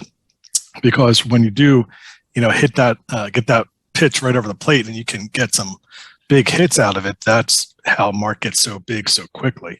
I'll show you a perfect example. So at SBOW, if today this stock just blasted off, well, let's say it just ran right up and got super extended. It was up like one of these other stocks like TMST, 15%. I probably sell half of it, sell all of it, just, take the money and run. Let's say I made, because at one time it was up about 2,000 here. So let's say I made, 4,000 or 5,000. Okay. And I closed that trade out. I now have $5,000 to go into the next trade and lever up. And if that doesn't work out and I lose that whole 5,000, I break even on the day. Remember I talked about in mind-blowing math, just breaking even and just putting yourself in a position to have those 37 days out of the year. And the rest of the time, if you just break even, you're going to get there. See, that's how I would finance my risk today. There's sometimes where I'll take short-term trades. I'll actually go into the market and I'll look for some short-term trades, and I'll just try to sort of just nip away at a few short-term trades to build some profit, to risk on a trade that I want to be in, a name that I want to be in, but it might have more risk than I want to take initially. So what I'll try to do is just build up some profit, and then I'll take that profit and I'll go into that riskier trade that maybe has that wider stop, and I'll finance it. Like I go in with that mindset. Very often I'll do that. For maybe even a longer term play. I want to hold the stock. I want to try to make a bigger move on this stock, but I got to go through some volatility. So I try to make some short term profits and use that. So again, my worst case scenario is I break even. If I'm financing, but if I start small and I build up those profits, see, initially my worst case scenario is not that bad. And now once I make some of those profits, I actually move into more opportunity. And my worst case scenario is actually better. It's break even now. Always looking at it from a worst case scenario, starting off with the most acceptable worst case scenario and then improving that worst case scenario. Constantly trying to get yourself into a bigger profitable position, but improving your worst case scenario. This is really, strategic thinking. It takes time to learn, and some of us are better at this than others. If there's any one thing that I have a natural talent for, is I am very good at thinking in relative terms. I can weigh a lot of things and cross-reference them and relate them. This is something that I'm naturally good at ever since I was a kid. Non-linear thinking, if you will, more relative thinking. Some people are very black and white, and they're very linear thinkers. It's black, it's white, it's mechanical. And they need mechanical answers. There's other people that are more intuitive. Again, this is also what's going to lead you into how you do this, how you execute this, and what works best for you. And you're going to find your own genius. Every one of us, every one of you has genius inside. I will give you 100% assurity of that. Autistic people that have what a quote unquote handicap have genius. All right. Everybody has genius. It's just a matter of finding it and making it work for you, what works for you. But there is genius and there is potential in everybody. Let's see, what else? What do we got here? We still got a good amount of the day left here. We're only at 1:39 the day, so we still have a lot of time. One of the things we forgot to do, which is one of the other nice benefits of being a Master Trader Program attendee, is MarketSmith does provide our group specifically a very special offer, which I'm just putting out there in the chat. The link, we'll follow up with an email as well. But the link that does provide you 15 months, I believe, Arusha, for the price of 12. Yeah, so it's for new people, and for current people, just call in to see they can add. They probably can add at least another month. But for new people, it's 15 months for the price of 12. It is the best offer that we give anywhere. We only save it for this event, and so it is. And we had a fight for that, right, Arusha? Yeah. MarketSmith doesn't discount too easily. That's what I said. No, they do not. We never lower the price, and I was definitely I would fight to the death when people would try to would suggest lower the price. If anything, I would always say it's going up. Hey, when you got the goods, you got the goods. When you got the goods, exactly. And that's it. You get what you pay for. And again, you can get free stuff out there, but you're not getting what is in MarketSmith. I can assure you, not even close. Not even close.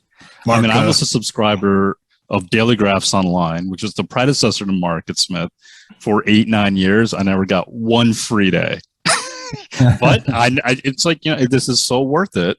It's a huge time saver. You can find the ideas earlier, and if you really want to commit to this, like you guys were saying earlier, you have to commit, and this is the best tool to find these ideas. Well, and needless to say, you look at someone like Mark Ritchie. He's a paid client of ours for 10 years. I just got to take 2 shout outs in the 2020 final U.S. Investing Championship results for the stock division. 5th place, Shahid Salim. He's back to the Master Trader Program here today. Nish Sikri, who was up 210%. Shahid was up 322%. Both of them are here at the Master Trader Program today. And both of them were here before. So think about that humility. I mean, these are guys that are performing amazing. Some of these guys have performed amazing for years and years. We have incredible clients that have tremendous performance. They're here the 8th year in a row. 8 years to Master Trader Program. This is, a constant learning. We're never keeping that level of humility and always learning. I'm learning to this day. I learn every day. I'm a master at what I do, but a master just means that you can teach yourself. That's all it means to be a master, is that you now can learn on your own, which does not mean that you don't take other people's ideas and advice. It just means that you can decipher them and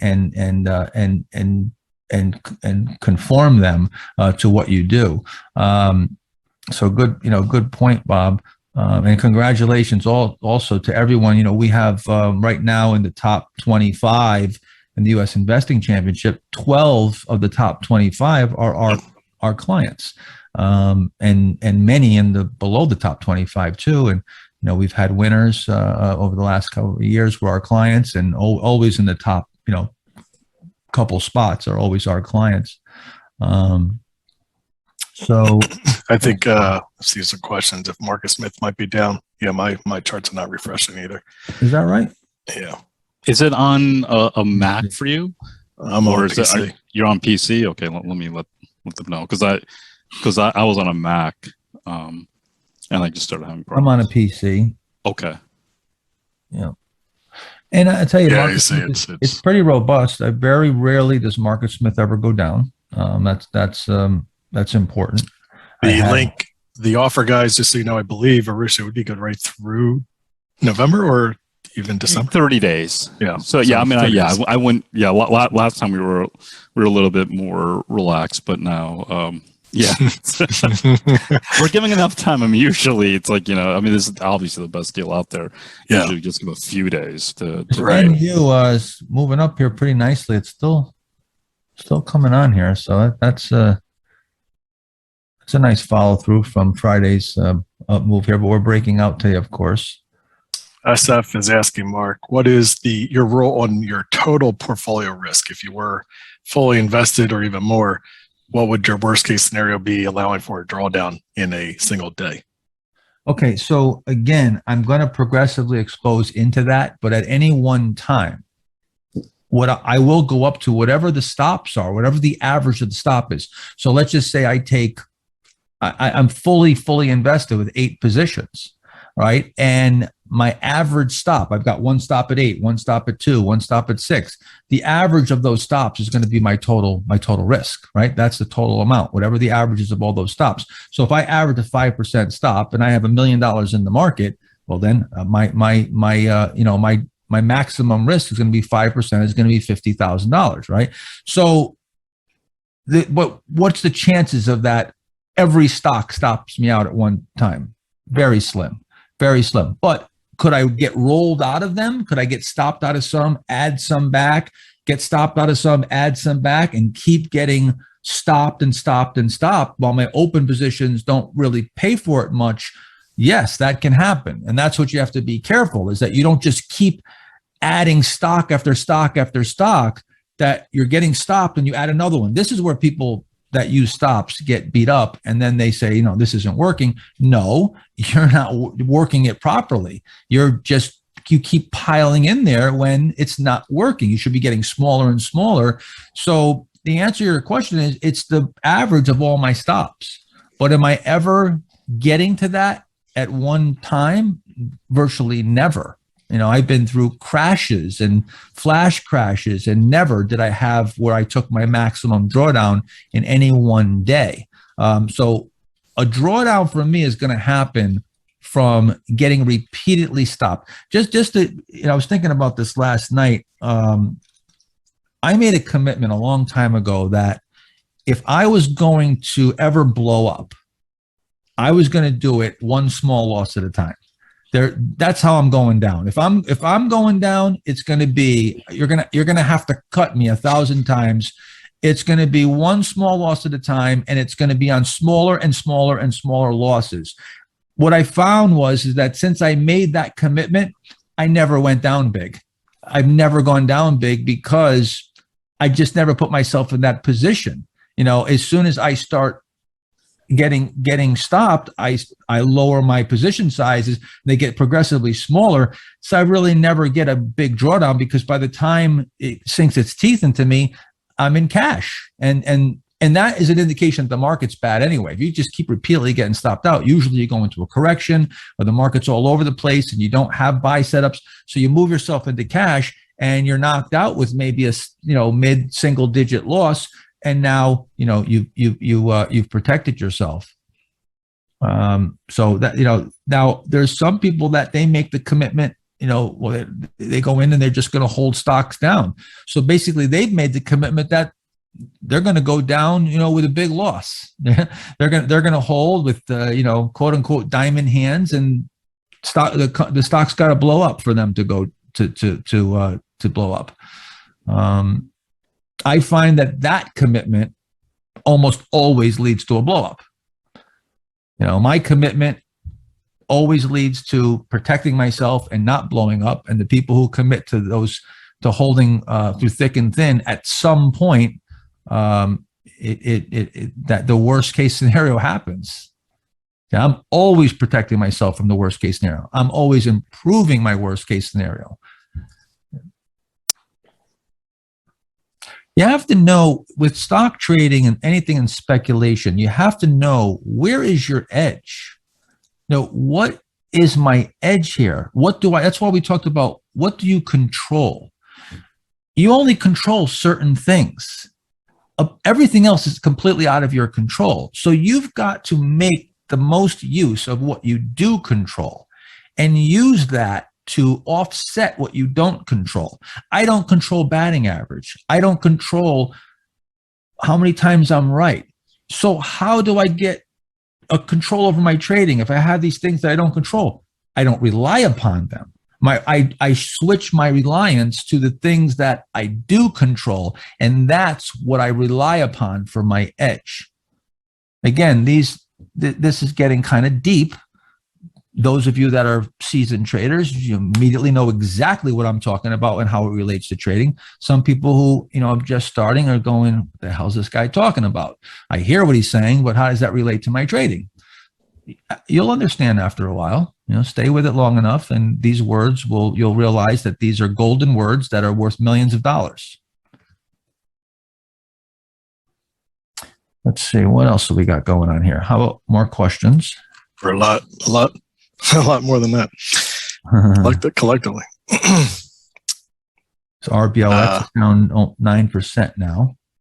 So again, this is where we got to gauge. See, this is why we don't just buy just because they're up. So we're off about 17% off the highs. This is fine. This is normal.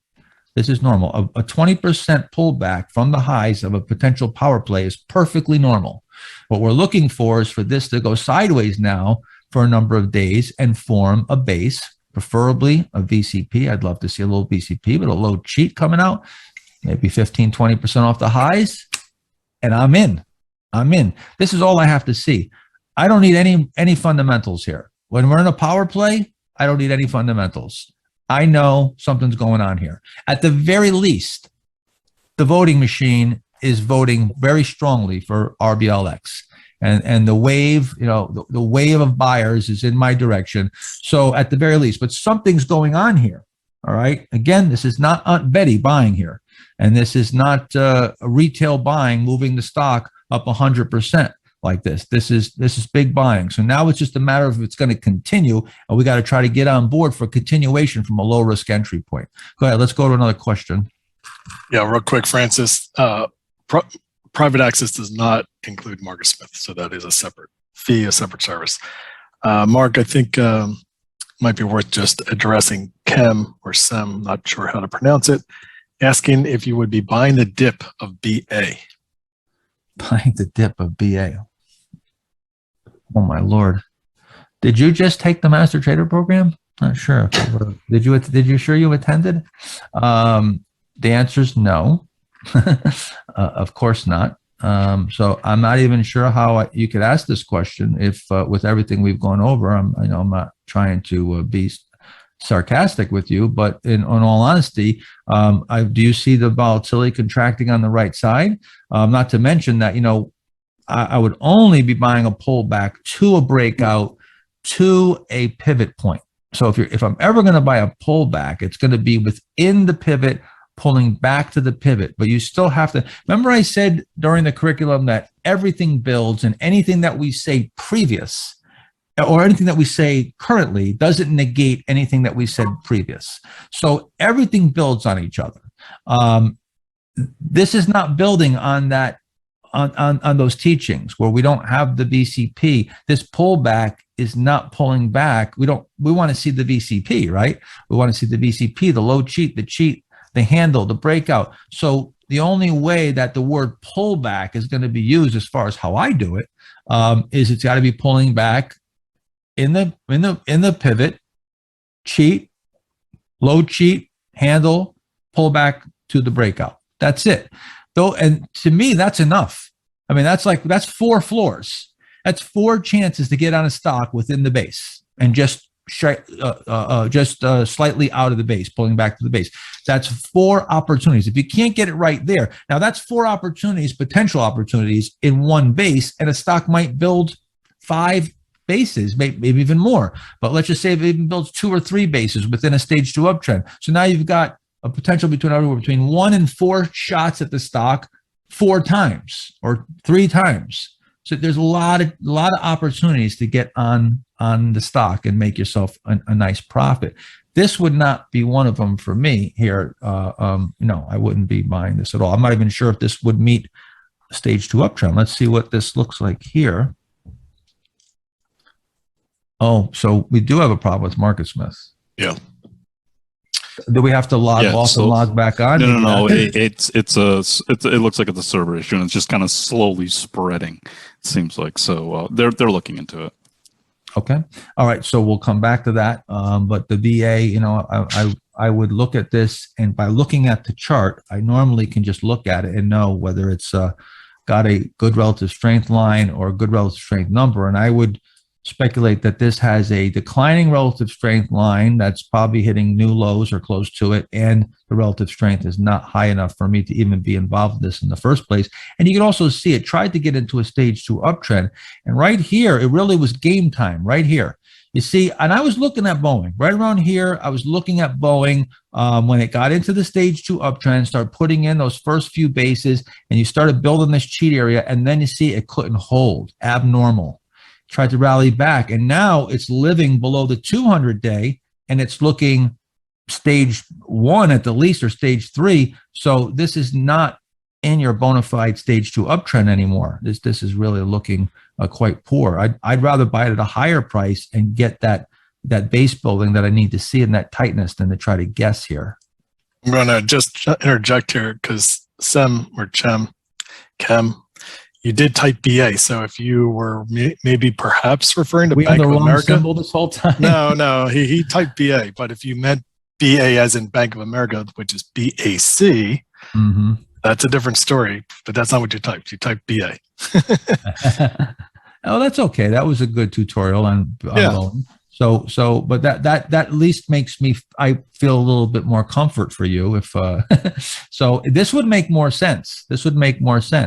Now let's take a look at BAC. See, I just made that slip.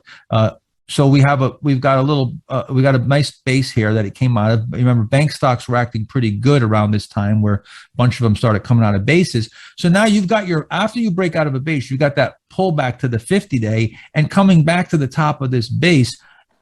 This isn't a play that I almost never make a pull back to a moving average play. It's just a very remedial play. I think it's like the most obvious stock trade you can make.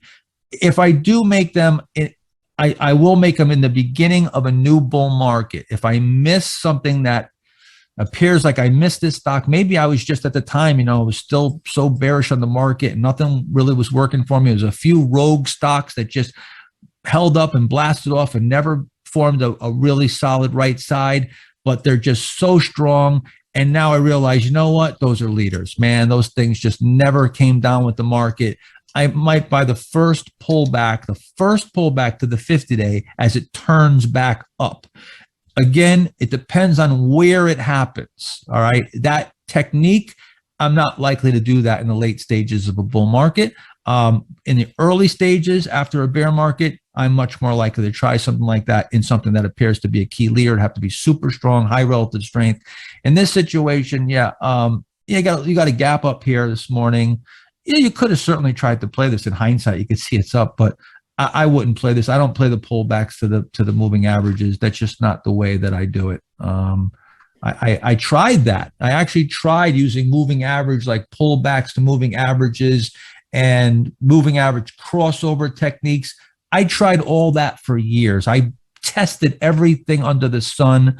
I studied other market wizards like Linda Bradford Rasky, uses a lot of pullback techniques to the 20-day, and she's got great rules. I think that it probably is profitable, if you do it correctly. But I just found a much better way to skin the cat that I found was much more profitable and much more skillful. Again, if you can perfect or get good at a technique or a style that requires a lot of skill, it's sort of like going into business and having protection against competition, having a barrier to entry. So if it's a technique that anybody can do, like anybody can calculate a moving average and say, well, the 5 period cross the 20 period. I mean, if it was that easy, every statistician would be worth $1 billion. It just doesn't work that way. So when you have to get there by using a technique that requires skill, there's a barrier to entry, and that's why it works so well, because there's a barrier to entry. That's where the opportunity is. We talked about efficiency, and that if you can calculate everything in a spreadsheet, it would take all the inefficiencies out, it would make it fully efficient. There would be no opportunity. The opportunity lies in the fact that it's something that is not easy to do, and it requires skill, and there's gray areas, and that's why. But once you get good at this, there's not many gray areas. I can bring up a chart, and David and Mark are going to see virtually everything that I see. I won't even have to say a word. Well, there's some nuances that we'll point out to each other, and I'll say, yeah, you're right, that looks great there. But the big picture, we're going to see it all, because this is what we do, and we're on the same page. But to most people, they look at and they wouldn't see 5% of what we're seeing. It just takes time to get there. Once you get there, though, here's one last thing, Bob. Don't forget your question. Yeah. One last thing is that one thing I realized very early on, and I think this was very smart of me, being a kid that didn't grow up with much education. I was smart enough to know one thing, and that was, I said, once I get this down, nobody can take this from me. This was really a key thing for me early on that made me stick with this, because like a job, you get a job, they can fire you tomorrow. With this, this is the greatest opportunity on earth. There's unlimited opportunity every single day with instant liquidity. My wife and I just sold an investment property that I own, and we're going through all this paperwork, and I'm doing a 1031 exchange, and I'm dealing with lawyers. And what a pain in the butt.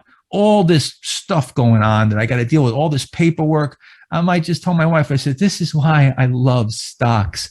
I can hit a button and be 10 million liquid in 1 second. And then 1 second later, I could be 10 million invested. It's amazing. Absolutely amazing. Once you get this skill, this is why I say knowledge for life. Master Trader Program, knowledge for life. No one can take this away from you. Not only can they not take it away from you, you could pass it on to your kids and to other people. That's the beauty. I'm passing this on. Dave's passing this on. I mean, what a beautiful feeling that we're able to affect other people in a positive way and change people's lives financially, and more than just financially. With passion, give people something to have passion about. So no one could ever take this from you. It's well worth the investment. Well, see, I'm in the convincing phase now. I'm not trying to convince you to buy something from me. Okay, I'm trying to convince you to buy into something, some strategy. It doesn't have to be this strategy. But I know one thing: if you don't buy into something, you'll never have you'll never have the conviction and the commitment to be good at it, regardless of the strategy. It doesn't matter. My strategy, whatever you do, I'm just asking you to go fully and be an expert at it and go all in on it. If you're going to be a value investor, great. Learn everything that there is about value investing. Go find the best value investors, whether it's Warren Buffett, Bill Miller, whoever. It's not my thing, but find the best, emulate them, learn everything you can, and forget about growth investing.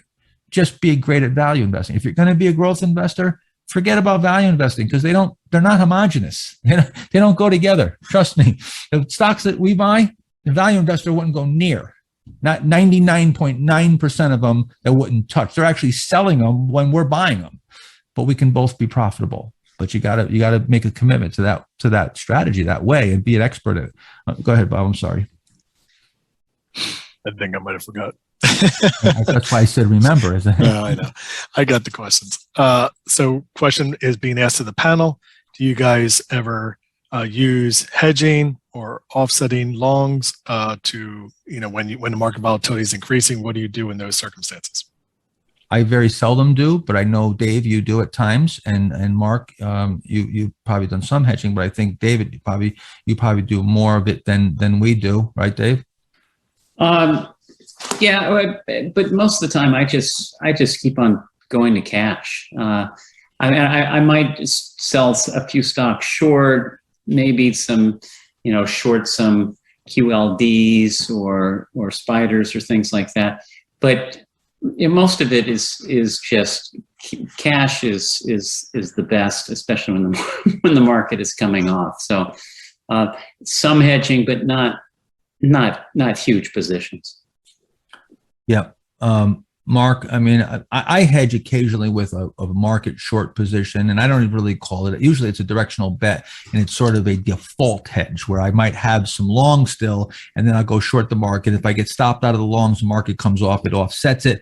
But usually my shorts for hedging become market directional bets, and then I try to hit it big or basically break even or lose a little. They're like all or nothing bets. Usually with most of my market index shorts that look like hedges, most of the time I get stopped out and I actually lose money or I break even because I'm hoping to get stopped out. I'd rather be in the stocks and have my stocks hold up, my short stop me out, and then the longs go up because I'm going to make more. I'm going to get leverage with the stocks. The stocks are going to go up more than the market indexes. But Mark, do you do much hedging? A little bit similar, though. It's more kind of like if I can't back into a risk that's sort of a standalone trade, I usually don't. That I won't do it. Meaning, so it's usually to offset some longs, kind of like you described. I used to do. Or like sometimes I would look same type of pattern though, like say on a bond chart to go long bonds against stocks if I was a little nervous, but if they were breaking out. So I'd take a tight stop, low risk entry as sort of like a de facto hedge. I don't really do that anymore. Plus I think with all the stuff the Fed's doing, I don't know that bonds are a really good hedge for equities anymore, but that was, I really just, use forced displacement, let the market put you into cash and then, based on the setups, let me get reinvested that way. I've found if I get really obsessed with the short side, sometimes I'm not paying as attention to, this would be more like when if the market's in correction, like where you're trying to catch a bottom or if you're short, then I'm not paying attention to what were the stocks that are holding up the best and what are going to be where I'm going to be redeploying capital on the long side. So I just tend to focus more on the long side now. There's a key thing that Mark just said, and some of you may not have understood or fully understood what he said, and it's really, really super important. He said that yes, he will hedge, but only if the hedge stands on its own. If so, what he meant by that was that he's not going to just go in there and sell some counterpart short just because it's in the same group. It has to meet the same criteria, that stringent criteria of a low risk entry point. And even if it wasn't a hedge, it would be a sound bet on its own. Like looking at it from just looking at that stock all by itself, I'm not going to go long a stock unless it's set up properly. And I'm not going to go short a stock unless it's set up properly and it's a directional bet as well. I think that's really a key because if you just start hedging and one thing against the next. Yeah, you'll make money on one, you'll lose money on another, you net break even. You never get anywhere. Diversification, as O'Neill always said, diversification is a hedge for ignorance. One of the greatest things that, was ever said to me, because it is, if you have an edge, the last thing in the world you want to be is diversified. You want to be as concentrated as you possibly can, up to the point of where you don't get into a risk of ruin situation that, your risk is going to put you at jeopardy for getting, whether you're getting stopped out multiple times and you can blow up simply because your risk of ruin is too great. So up to an acceptable level of risk of ruin, you want to be as concentrated as possible, right? I mean, that's how you're going to make the most money. Margin raise your risk?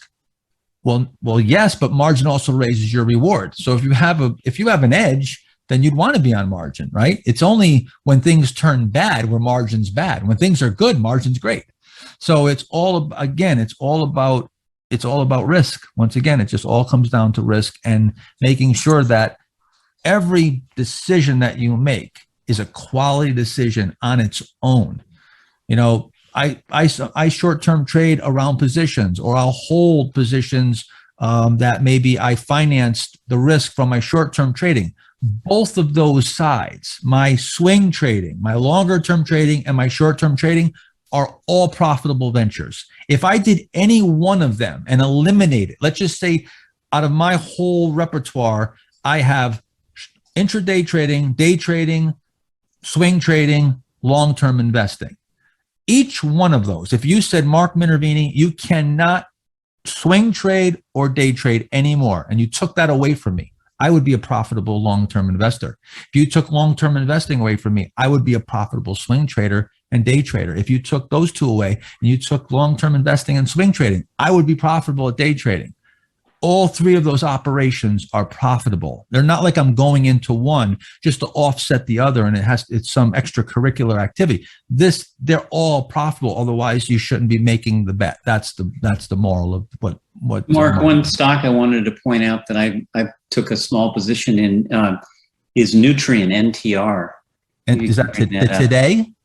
Yeah. Okay. Just now? Yeah. And then it was also just put on Swing Trader. Did you see that 550,000 share spike, Mark? No. You see now you'll see that big reversal on volume a few weeks ago. Yep. They actually. I'm not too fond of that. What? I'm not too fond of that, but go ahead. No, that they reported earnings. The earnings were good. They beat. They actually raised. But on that same day, Mosaic reported in the same group on the same day, and that got hit hard because they actually missed, and I think it just affected Mosaic, not Archer Daniels, MOS. I know. I just brought it up because I forgot to put this on my screen. But yeah, go ahead. Yeah, MOS. If you MOS, that up, you'll see that reported they missed, and that right stock has kept on going down. It hasn't completely fallen apart. I mean, now it's below the 50-day, and I wouldn't be buying that. But so NTR did not report? They reported, they beat, and they raised. Oh, gotcha. And so, but on the same day, Mosaic, I think, influenced the whole group, and that's why everything came down. But you see, this didn't follow through on the downside. So, but it's starting to turn back. Dave, it looks ominous, but it's only 8% off the highs. So it's really not a very big pullback. Well, and you know how sometimes people sell on earnings. I mean, it was I don't like when it reverses and it's big volume and then it keeps on following through. The fact that it didn't keep on following through and it stayed above that 50-day was a sign that, hey, maybe there's something different. You look at another one in the group, CF, and CF has just it's gone to new highs and has just kept on going. Mm. So the group itself, I think, is still in good shape. So I'm just pointing that out. It's a cyclical stock, and I know you guys don't like cyclicals, but there are times you look at some of the moves that the cyclicals made from up. These things had huge moves in like the 2005, 6, and 7 period. I mean, they had. You're right. You're right. I've traded some cyclicals, very profitably at times. But the two things about cyclicals is I don't trust them for the longer term. So if they've been going for a while, I start to get skeptical of the later stage bases because they don't have that secular, like you said, yeah, there's a few periods in history in the last 50 years, there's like 2 times where they did well, but growth stocks can do well even in a bad economy. So I just don't trust them as much, but I will still trade them. Yeah, well, I mean, you could say the same thing for Nucor too. Absolutely, that's exactly had a pretty right. big move. It's already doubled off of its first base, and that's as cyclical as it gets. It's a steel company. What? That's as cyclical as it gets. It's a steel company. That's a hard cyclical. But the infrastructure bill was just passed, so that's and that's over 10 years. So, but that could have an effect. But some of in the other group, in that steel group, are okay, but they're not that strong. I mean, I guess Steel Dynamics is having a good day today. Yeah, steel got hit, but it looks like it's coming back. So it's just it looks like the money's going to steels, fertilizers. Hey, real quick. So the CDXS, I'm still in my little position here. So it's acting better here. What I want to point out is this is a 5-minute. Notice what's happening right here. Right here, little cheat area. You see, no different. It doesn't know any time frame. You're going to get the same chronology of wringing out the towel and we're getting the supply out. So you come off here, you break out, you put in this little, this almost looks like a power play. It fails. And now you got a base there. Now it has to rebase and you set up this little cheat area. And now you're breaking out of the cheat area, right? So again, we have people that use these techniques on day trading very successfully, and they use intraday charts. I don't do that. I probably could make lots of money if I did, but I don't. Even when I day trade, it's off of the daily chart. But again, I do have a 5-minute here, and I am cognizant of it. Most of the time, I don't even have it up. I just have this screen this right here, this chart up. But I can minimize it and look at the two. But there you go. You've got this little cheat area forming right here. Now, if this breaks down and it takes out this low, which is only 90 cents away, on a much smaller level, this would be a base failure. So, if you were maybe, trading this from a short-term basis, that would be, now that it's had a chance to go through the morning, reestablish itself and start turning back up here, that'd probably be, if, you were putting on a super, super short leash, that would be your out. Maybe in that below 37 now, that's where you get out. Let's see. Yeah, NUE is doing pretty good here. I'm happy about that. So hey, Mark, I have to run. Gotcha. You have a job, huh? Vacation's over for me. The natives are restless over there. Okay. All right, Arusha. Thank you. I really appreciate you taking the time. We're going through Market Smith and everything. Thanks a lot. Probably the next time I'll see you will be on like an IBD live or something. Yeah, for sure. But yeah, thank you very much. Appreciate definitely. it. No, thanks for having me. And I always learn a ton here, as I mentioned before. And thanks everyone. So I'll see you soon. Feel free to reach out too. All right. Okay. See you guys. Thank you. Bye-bye. All righty. So there was a question, so we answered the hedging. Okay. Another thing I want to point out here, do you see how serene the day is here? You see, it's pretty calm. You see how boring it is? This is trading. I know people think they're screaming and yelling and we're trading everything that's moving and we're in every move. No, not at all. I am so selective, and so I watch stocks every day go up and down and all over the place, and I'm not in them. I'm not in 99.99% of every stock that's moving. I'm not in, and Mark Ritchie as well, and David too. We're super selective. We're picking our spots, waiting for the pitch, and until those pitches are coming across the plate and we're connecting to those pitches, we're just sitting back, watching like that tiger, that cheetah in the weeds, just waiting and not, I think, who was it? It was in Market Wizards 1, I think. Weinstein said, the epitome of a stock trader, or is the cheetah waiting in the weeds. And not only does that cheetah wait for an antelope to come along, but a lame one that's injured and can't run well, because that animal knows that when they go after, they make that run and they make that move, they're going to exhaust a lot of their energy, and they only have so much energy. And if they exhaust themselves, they'll starve to death if they don't make that catch. They have to go for a high probability catch. Right down to animals in Africa in the wild know about risk reward, that they have to only take, so they have to wait until the probabilities are as high as possible. Otherwise, the ones that don't adhere to that management of their resources, they die, they starve to death. Same thing. We're waiting in the weeds, waiting for that perfect moment, and then getting very, very aggressive. And much of my return, and same thing with, Mark Ritchie and David, much of our return is captured in a very small window, but we're always watching. Go ahead, Bob. Yeah, the the question was asked, what about where you mentioned if you have that first trade, you're up a couple $1,000s. Now you're playing with those profits. What if you have a loss first? The question was, are you going to trade the next trades the same way and play them out for what they are, or would you be quicker to take your profits and chip away at those losses? Okay, it's a very good question. It really depends on, how big the loss is, if I've had previous losses, where I am in the framework of, if I'm up real big, and I might see, I'm going to go into the day with a mindset, and really, I always kind of know where my comfort zone is. Like everybody has a comfort zone. As your account builds, you have a comfort zone of what is a big day, what's a great day, what's a bad day. For some of you, I have a good friend of mine.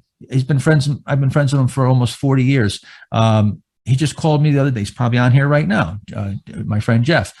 He has a small account. He just started trading, not long ago, and put a few $1,000s, and he's grown it up to 5,000. He called me the other day and said, I think he was up $800, and he was all excited.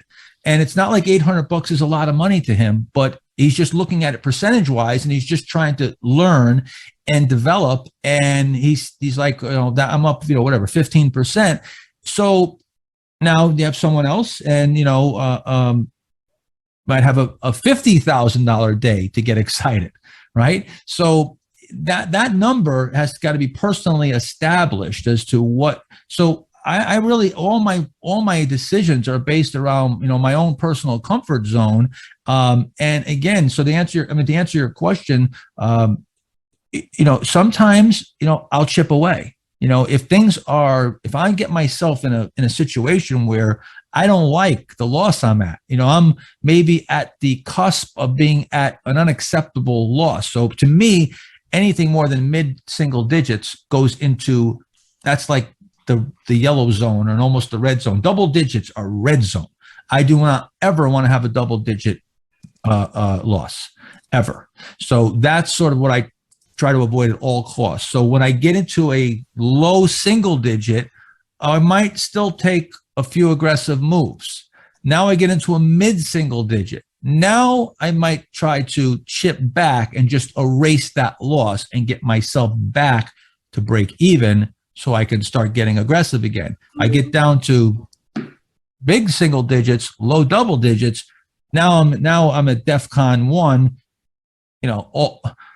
Everything is all about just minimizing risk and not losing any more, and coming back really slow and chipping my way back, because the last thing I want to do now is get myself in a deep hole. I'm already in as deep as I want to go. Now I've got to really just chip away. And this is the part that's really hard for most people. And Mark Ritchie is really good at this. He's good at not getting himself into real trouble in the first place. And when he even knocks on trouble's door, immediately backs off and comes to chipping back up. And this is where, we're very much alike, and that's why we very seldom have big drawdowns. And that's sort of the chronology of it, of how I look at it. It's hard to do though when people they start getting that loss and they want to get it back. And then what'll happen is you'll start chipping up and you'll take these little tiny positions, but the market's right and everything's taken off and blasting off, and you're going, oh man, if I just took a big position, I'd have it all back. But what if it didn't work out that way? It's always easy to look at that side, but what if it didn't? And then it kept going down. Now you're at a 15% loss. And maybe one more time it happens, and now you're at a 20%. Now you've got to dig out of a real deep hole. And now that decision of not incrementally coming back small is even way more detrimental, because now the more of a loss you create, the more loss is going to get you way worse off, because remember, the math works against you. Right? You're down 25%, takes a 30% gain to break even. Get yourself down 50%, you now got to double your account. You're at a $100,000 account. You knock it down to 50 grand, you've got to double the account now. See, it works geometrically against you. So as you come down, that decision is going to change, and it has to be with your own, within your own risk tolerance as well. I know you guys are looking for a lot of black and white answers, and a lot of these are, there aren't black and white answers, but believe me, I'm giving you really good answers. Just you got to learn how to apply the mechanical rules and apply your own tolerances and the experience all together, and it'll all work for you. Go ahead, more questions. A couple quick ones. Let's accelerate the questions here, because we want to answer questions. Yeah, a couple quick ones. One of which is asking, Dave, do you ever take day trades? Like, what would it take for you to sell this NTR today?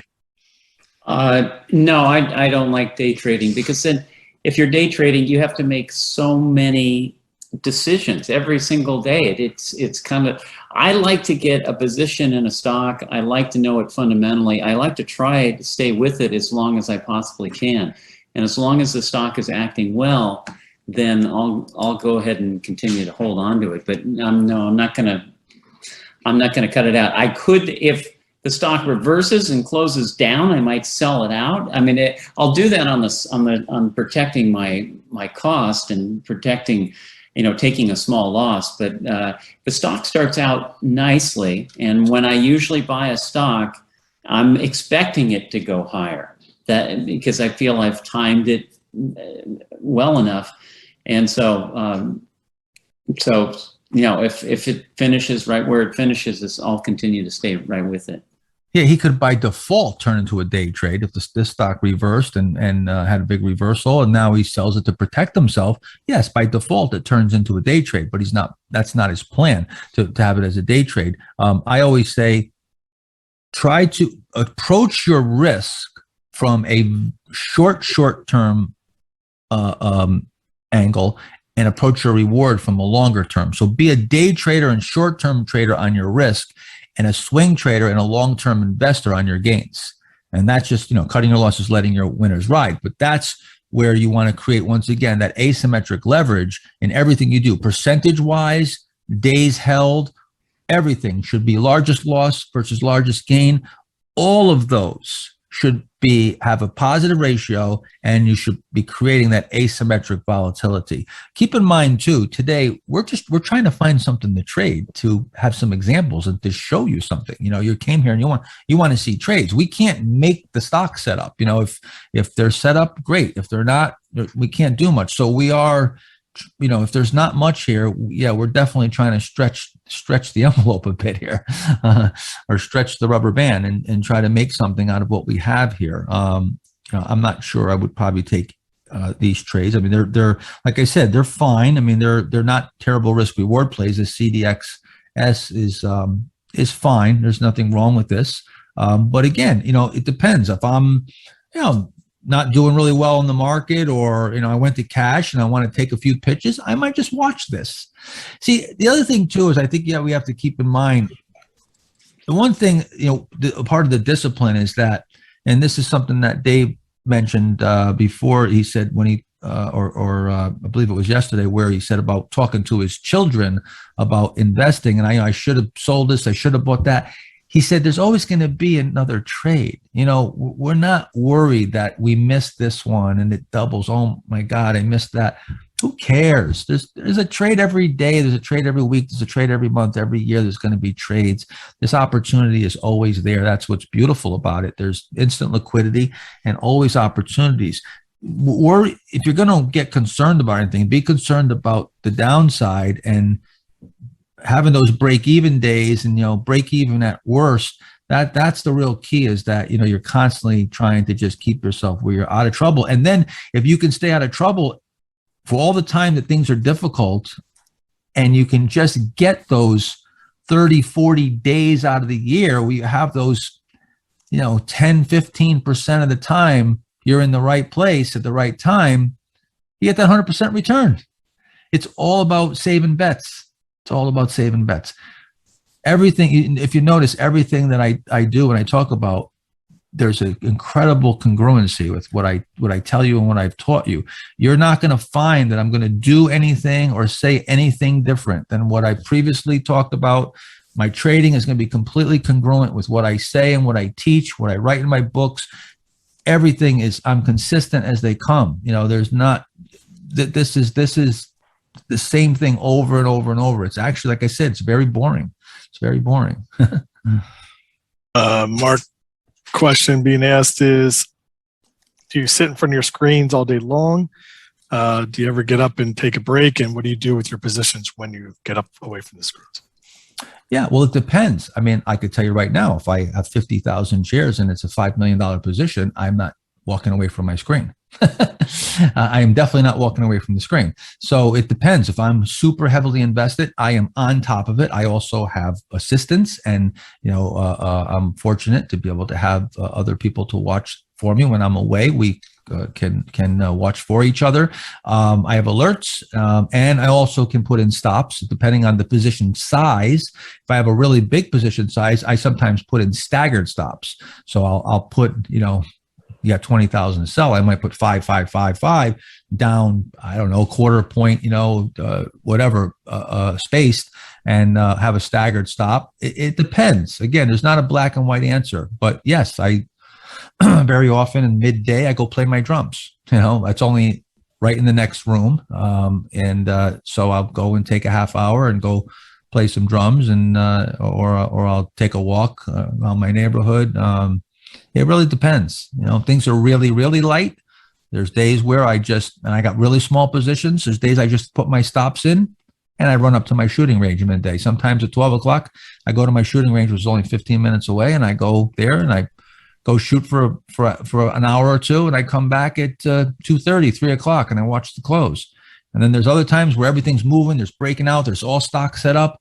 That's it. Boom, strap in, and it's game time. And I'm in here every tick watching from morning till close, and there's not a tick that goes by that I don't see.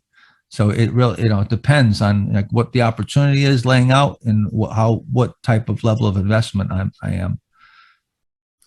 This year, I've been doing tons of short-term trading and just being super, super aggressive because, of course, I'm trying to win the U.S. Investing Championship. So I've been in front of the screen a lot. I mean, I'm really here on top of things and doing lots and lots of trading to try to compound, as much as I can. I pulled out every trick in the book that I ever known in my entire trading life this year. So, and it was well needed, a very difficult year. The stock SI, another good example of a market this year. Question being if Friday was an entry using a pullback buy technique. A pullback buy, again, see how this is how easy that you could get off of the fundamentals. Remember I talked about Vince Lombardi, blocking, tackle, pass, catch, run, the basics.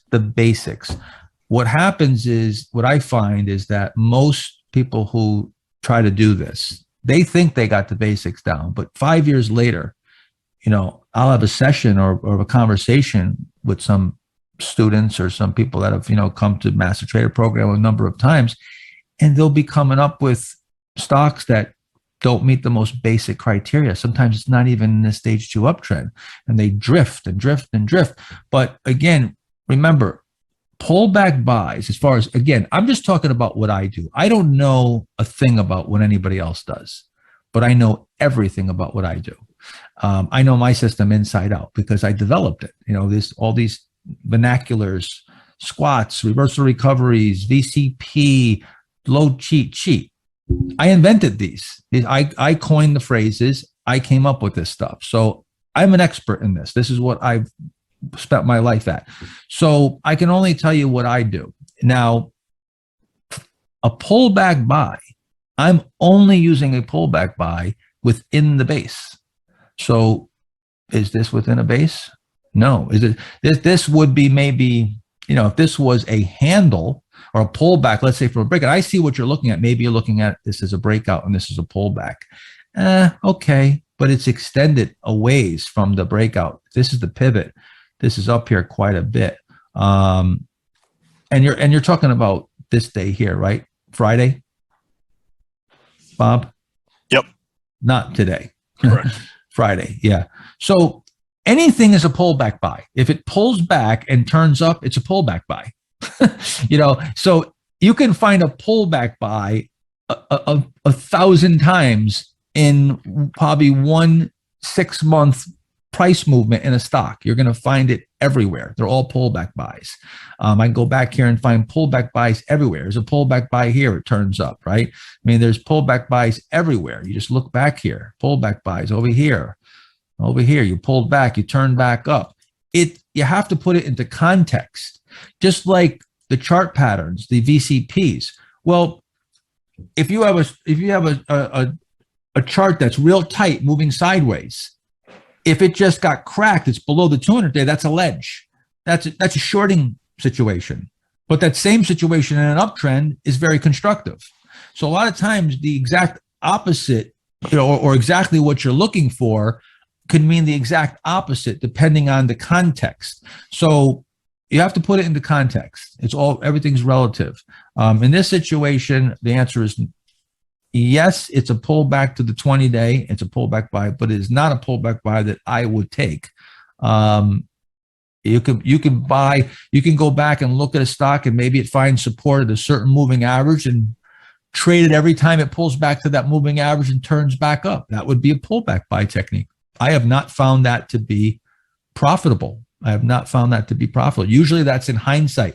One thing about moving averages and these type of buys that come out of the bases and are very obvious is that what we found is that by the time it becomes, you see that trend, you see that, each time it pulls back to this moving average, it rallies and bounces off. By the time you establish that, everybody else has established that and it becomes efficient. The inefficiency is already out of it and it's now efficient.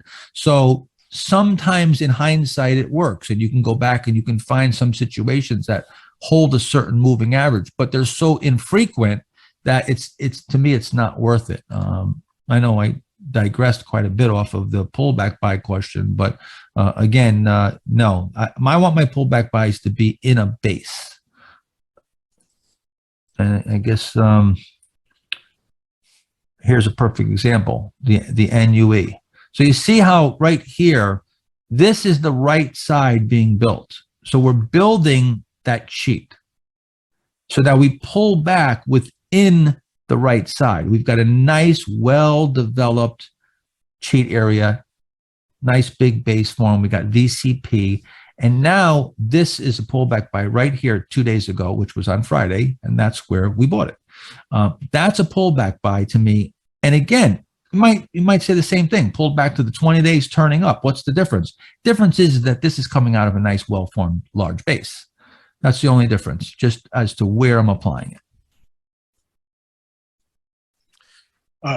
ARQQ, would the big sell-off from a few months back be too worrisome for you to buy?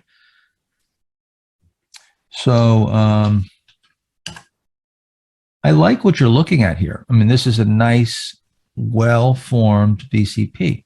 So the very first thing that I do when I'm looking at a chart is I measure it. Measure from here to here. So the decline is almost 70%, 68%. That is a problem. Now, does it mean that it can't work? It might work. It might work. Now, the next thing I'm going to measure is I'm going to measure the pivot point, the area that I'm buying this. So from here to here, okay, so this pivot right here, right, from that high to that low, let's measure that. That's about 15% or so. Okay, we'll call it 15%. Is that single digit? Nope, it's not single digit. So the risk is high. The risk, it's still not tight enough on the right side. Now, could this work? He actually bought it on the 17th, Mark. On the 17th. Right there. It's right here, which is okay. Okay, great. But again, you're definitely having to use a mathematical stop, because if you bought this coming out right here, which looking at it from a VCP, it's great. It's a great buy. But now again, measuring the risk, this is pretty volatile, all right? So even if we use the pivot, it's 17% below the pivot, below here, 25%. So this stock could act normal, could come all the way down to the low of that pivot and act perfectly normal, and you'd be down 17%. You see, so you couldn't manage the risk and allow the stock to fluctuate normally. So that's fine. You could use a mathematical stop. But even with that, let's just say, I'm not sure how this panned out, but let's just assume that you bought this breaking out here, and then intraday it pulled back and then took off. Okay, it broke out in the morning, then I'd have to look at it intraday, but so it pulls back to here. So see, this came off about 7-8%. So you could have been effectively down 7-8% and got stopped out same day if you used an 8% stop, and then the stock ended up taking off. Now, I'm not saying that happened, but that could have happened, and that's the type of risk you're taking with the stock doing absolutely nothing wrong whatsoever. It's still holding in more than half of the previous day's range, and you've got this big fluctuation where now, see, this is a bucking bronco. So what I want to see is this. And even then, I'd have to be careful, because yes, you do have some serious overhead supply with such a big decline. But what I want to see is this. Oops, sorry about that. I want to see it get super tight. See, and then come out from there. Now, if I can get that set up, now I start measuring this pivot, and it's really tight. So now normal action, or abnormal action, I should say, if it breaks out and then comes back in and takes out the low in that pivot area, that abnormal action is within acceptable range of risk. See how I'm using risk as a selection tool, right? I'm backing into the trade based on how much risk is on that right side. Not to mention, that's not the only reason. The other reason why I want this to get super tight is why. After all this, I hope some of you can answer this question. All right. If we were alive, I'd ask for a raise of hands, and then I'd start asking everybody to tell me. So the reason is because we want to get an indication that supply has stopped coming to market, right? And the more that quiets down and the tighter it gets, the better off. And the more supply that we have, potential supply with this huge decline, we need this to get really tight. I mean, we really need this to tighten up. Now, let's draw a line across. So there is where your line of least resistance should form, right? Because, again, you've only got 1, 2, 3 days, 2 closes above this level, and 4 days where it traded above it. So, but keep in mind that with such a big decline, you definitely got some very fast trap buyers here down this left side. There's a lot of trap buyers because it's such a big decline. So now you definitely have supply, and you need to really have the deeper it is, the more you have to have the patterns got to be perfect, and you want to see a lot of iterations of VCP. You like to see VCP happening over and over and over and over. And if you look for those, if you look for the large bases that have what we call fractals. This is something David talked about many times before. Last year, we talked a lot more about fractals at MTP than this year, but fractals are patterns within patterns. If you have a lot of these fractals and they get smaller and smaller and you wait until it's super, super tight, this trade can go from a lot of supply to being totally explosive. Because once it's all eliminated, you've really built this solid platform because you've had so much time to eliminate all the supply. There's no supply, and the stock has the potential to explode now. And you'll get these. Look at the workbook. You'll see some of these large bases that get real tight. But you're going to find that the examples and the ones that I traded that are in the workbook, you're going to find that there's almost none of them are going to have these. I don't think one of them is going to have a 70% cup, correction. So I would pass on this. However, if it's so tight where this right here was a couple, maybe 2%, I would take it, and I'll tell you the reason why. With such a small stop, I got to look at this like poker hands. I got to think of it as the next 1,000 hands. Okay, so this is going to be, say, more failure prone. Just say, generally speaking, this, if we were able to grade this, and this is not aces, this is a pair of tens. So tens obviously are a lower probability hand than aces, right? Okay, so what does that mean? We've got to make up for that. So we're going to need more tries. So we don't want to take a full stop. So if I could get into this with a 2% risk, I can now try this 4 times and still achieve that same 8% loss. You see how my thinking is constantly mathematic? It's thinking, okay, so what would be a normal loss? My maximum loss is 8%. This is a low probability trade, so maybe this takes me 2 or 3 tries to get it right. I still don't want to lose more than 8%. So now I got to take 2% stop, 3% stop, and give myself more opportunities. I'm thinking long term. I'm thinking bell curve. See, I'm constantly thinking bell curve. I'm not myopic. All right. I'm not myopically looking at this. I'm myopically looking for the tightness, but I'm thinking bell curve. I'm constantly, this is what I was telling you guys before in risk management, that once you start running your numbers, understanding all the numbers, as you go to make a trade, the spreadsheet makes its way into your trading. And you start thinking in mathematical risk reward relationship terms. You would never think like this. I assure you one thing, after the risk management section and after all this that I talked about, you will never look at a stock trade the same again.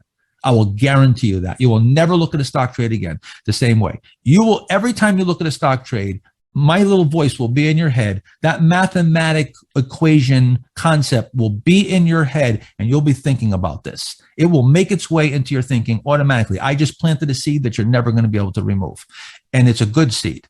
So what you have to do is you got to get those seeds, get the right seeds, and plant them in there indefinitely, and then have the discipline to let those things grow in the right direction and to be disciplined and stick with this and make sure that every decision is made. You're making a good risk reward bet. Quality choices. If you make good bets, you play poker, you make good bets, you come out a winner. You're not going to win every hand, but if you make good plays, good risk reward plays, you play high probability hands, you get odds on your money, you're going to be a winner over time. It's all about high probability situations and getting odds on your money. That's it. High probability situations, getting odds on your money. That's what it's all about. Wash, rinse, repeat. Yep. And you're getting the famous Minervini rants now. This is what happens. You start spinning up. It's like a tornado. And just before you know it, you got a full scale category 5. Mark, I sent you earlier. I'm not sure if you have it on the same computer or I could email it to you, but there was a question if we could go through one of the earnings announcements and the option calculation. So I sent you the screenshot of the pricing that you could show on your desktop. So you sent me a screenshot. I did on Skype, or is it you want me to email to you? Okay, so I see this over here. It's on I have Skype on my other computer. So what are we looking at here? We're looking at a way to figure out the probability of the potential move. Can you show that on your screen, or can I email to you? I have to go on Skype over on this I computer. can email it if that works. Sure. I guess. Yeah. Yeah. Email to me. So we do happen to have a position tomorrow that does have earnings. So just to Which one is that? PSTG. After Yeah. the close. PSTG. Yep. So in the example that you have in your workbook, this will be a real world example of what you just look to calculate. And when Mark gets this, you can put it up. And on I the usually screen. make my decision whether I'm going to hold for earnings in the last 15 minutes of the day prior to earnings. So we'll check this. We'll check the options pricing if there are options on it and see what the implied volatility is. And then I'll give it right to the end of the day to see how it acts. And then from there, make my decision whether I'm going to hold it or not, unless maybe I, for some other reason I sell it. Hold on one second. I got to see. Hold on. Again, I'm. Oh, there we go. Okay. Let me just pause my screen for a second. I'm actually just going to freeze it, and I'm going to try to go over and get my email. Hold on.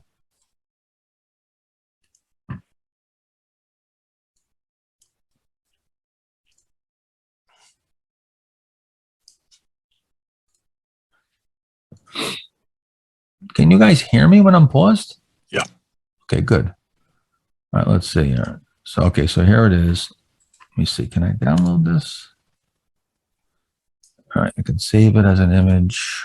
Hold on. Tough to maneuver here with the. Okay, here it is. Okay, so let's bring, hold on. Let me bring up this. Can I, all right. Whoops, wrong one. Okay, I'm sharing. You see my screen again? Yeah. Yeah. Okay. All right. So everyone can see this. This is we're looking at this stock here, which has earnings coming out tomorrow, and here's the options pricing. Might be a little bit blurry, but this is the best I can do. Go ahead. Just zoom in one more time, maybe. So what you're looking at it with the stock price being close enough, 27.5. We're going to look at the call, the 28 highlighted there. We're going to find the closest strikes, right? Yeah. Now, the one thing I will note is that this is a good example of a stock that only has options each month. So this is a December option, which means it's a whole 4 weeks away. So you have a lot of time premium in here, not necessarily. The closer, the better, right, Bob? Yeah, we would ideally want the current week, where you only have sometimes the very next day, is the best. Going to be more accurate. So this is going to where we're going to pick the 28 is the closest call above that price of 27.5. And you can see on the left of that number, the value is $1.50. And then on the 27 put, the closest to it on the downside is $1.35. To the right of that is $1.35. And those two premiums added together is $2.85. You divide that by the price of the stock, close enough, $27.50. And in the next 4 weeks, by the third Friday of December, is what the options market is pricing in a 10%, just over a 10% move. So not quite as good when it's near term weekly. Then you get really accurate to see the expected. But what that's saying is that on earnings tomorrow, there's the potential for a 10% move in either direction. Either way, right? Either way, that's a pretty big move. That's a pretty big move. So that means that there's real potential volatility, and we have a 3.3% profit on it right now. So that is taking some. That's taking some risk, probably, taking a full stop risk. In this situation, probably would reduce, cut it in half, or sell it all together and just say, okay, didn't make much money on it, but just step aside and not take that risk and move on. And if it happens to gap up tomorrow, so be it. But you can make that, at least have, some an educated guess to get an idea. Now, even if it's half of that, it's going to be, 5% move. It's a pretty good move. But generally speaking, with the bigger names like a Amazon or a Netflix, and using an option that's really close, in time, you're pretty accurate. Sometimes they're off and it fluctuates more, but you get a pretty good idea. Let's just put it that way. Yeah, and it's not uncommon for, of course, momentum names, which are volatile and have the potential for big moves, one way or the other. As Mark said, is you have a snap or a name that is very common to be having 5, 6, 8% move in just a matter of a day or two from the near term Friday option. That's something you take into account. But if it is a little bit more of a slower, stodgier kind of name that might only have a 3% move or sometimes even less, and you have the profit that Mark talks about cushioning, accommodating that kind of move against you, you obviously always a position size accordingly, but that's exactly what the process is that we go through. Yeah. Marcus Smith seems to be having a problem all the way to their, like I can't even log on. I'm on another screen here and I can't even log on to it. So yeah, it's pervasive right now. Definitely having a problem across the board. Yeah, they're having a server issue. Yeah, wow. And now nice that timing. Exactly. Great timing for us. Look at the full bearish engulfing on SBOW. SB as in boy. Yep. OW. Oh, yeah. Of course. Yeah, now we're down 6%. So now again, here's a perfect example. Remember I said, how does that loss feel? If this stock turned around and went up, you're saying, oh boy, wish I didn't take that loss and put that tight stop at break even. Now it's down 6.6%. And all of a sudden that loss feels great. Oh, I wasn't even a loss. I broke even. That break even feels great, right? Again, nothing changed. Nothing has changed. Still, it still got I still have the same break even. But this is what's been happening time and time again in this market, where you get these breakouts and you get the retail breakout. And like I said, runs into the institutional selling. And before you know it, you're engulfing and imploding and undercutting pivots and bases. And this is why I've been really crimping up the loss cutting and trying to really create as much asymmetrical leverage as I can. If you look at Build-A-Bear too, Mark, just to make a point similar on chasing gaps, if you chase this on the open, and if you look at the intraday here, almost everybody who bought this is now flat or underwater. Yep. This is Absolutely. Why you don't chase them. And it wouldn't surprise me if this just doesn't roll over here at the end of the day, because everybody, all the retail guys, like you said, they ran it up and now right back down. And it doesn't pay. It just doesn't pay to chase these gaps. Nope. O'Neill said chasing stocks is like crime. It doesn't pay. That's what he said. It's true. It's true. Yeah. You don't want to chase these. This is what David said that early on, he was buying stocks way up and extended, and then they come in and now you're underwater and you got a big loss and the thing hasn't even just broke out. So sometimes they're just pulling back normally. It's not even really an abnormal move. Yeah, but Horizon, this one, that theme has been persistent all year. Yeah, all year since February. Hasn't changed. Has not changed. I think it's worsened actually. More questions? Yep. Question. I was hoping David would be back. He looks like he's taking a break. I wish we could have had fireworks going off today and done a whole bunch of real exciting trading. That would have been obviously fun and maybe profitable. But we can only again take the pitches as they come over the plate here, and just not much really to do here today. A couple things that came out fairly low risk, and a few that TMST still acting really well. To see if we get this one to reverse. This is a pretty big move here, big, huge volume, relatively speaking. This will be interesting to see if this can hold up. And to right up, we actually got through that old high there, and now we're just pulling back right there. So, but you see again, look at this big VCP, and it's not a coincidence that they come out right on schedule, and this is where you get that that big move. I know some people, it'll be hard to convince you that you think that because there's this pattern is why it breaks out, but you couldn't be any more wrong if that's what you think. And if that's what you think, you're really going in the completely wrong direction of convincing yourself of using this properly. This is the effect. It is not the cause. I assure you that. Question, a couple quick ones here. Do you ever look at your market two or market depth for making trades or purchases? No, I just look at the spread.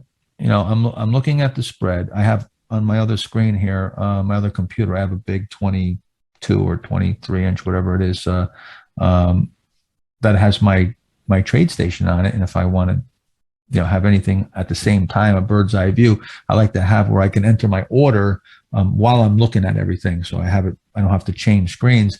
So I have a level 2 there too. I'm just looking at bid and ask spread, because if I take a really big position, I don't want to have a wide spread.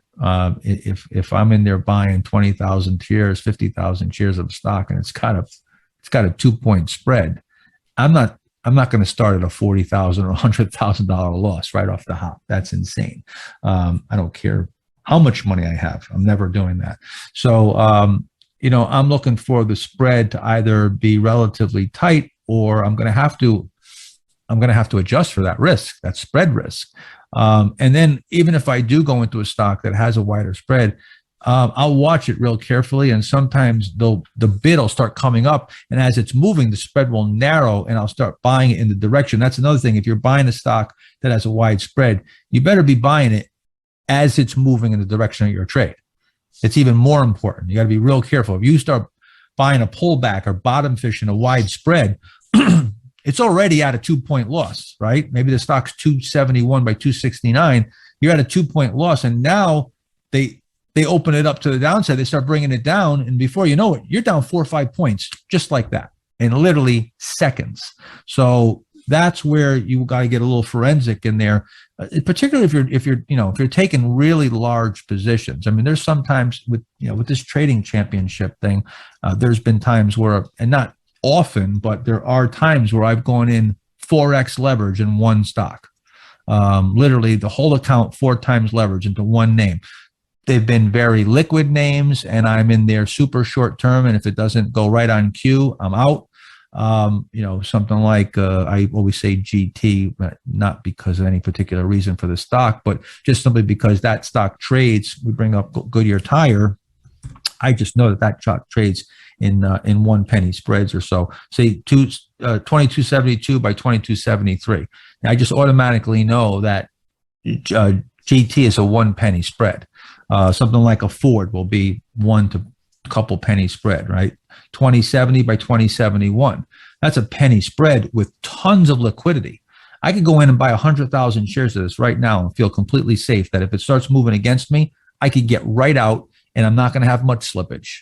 But now another stock's trading, 100,000 shares a day, and it's got a 3/4 point spread. There's no way I'm buying a big position in that one. And if I buy even a decent sized position, it's going to be in the direction that it's moving, and make sure that that bid and offer is improving. Again, you see, all risk. Everything's risk. Every single thing I do is risk-based, risk first. The upside, notice how I almost never talk about the upside. It's all risk. Even my selection, even going in and selecting the trades is based on risk. ARQQ, perfect example. I'm staying away from this because of the risk, and I'm looking at it. I know what I need to see for the low risk to even take a high risk play. This is a high risk play because of the big decline in the overhead supply, but I know what I need to see to take that high risk play at a low risk entry point, if that makes sense. Mark Ritchie, you look at level 2, market depth. I don't even subscribe to it.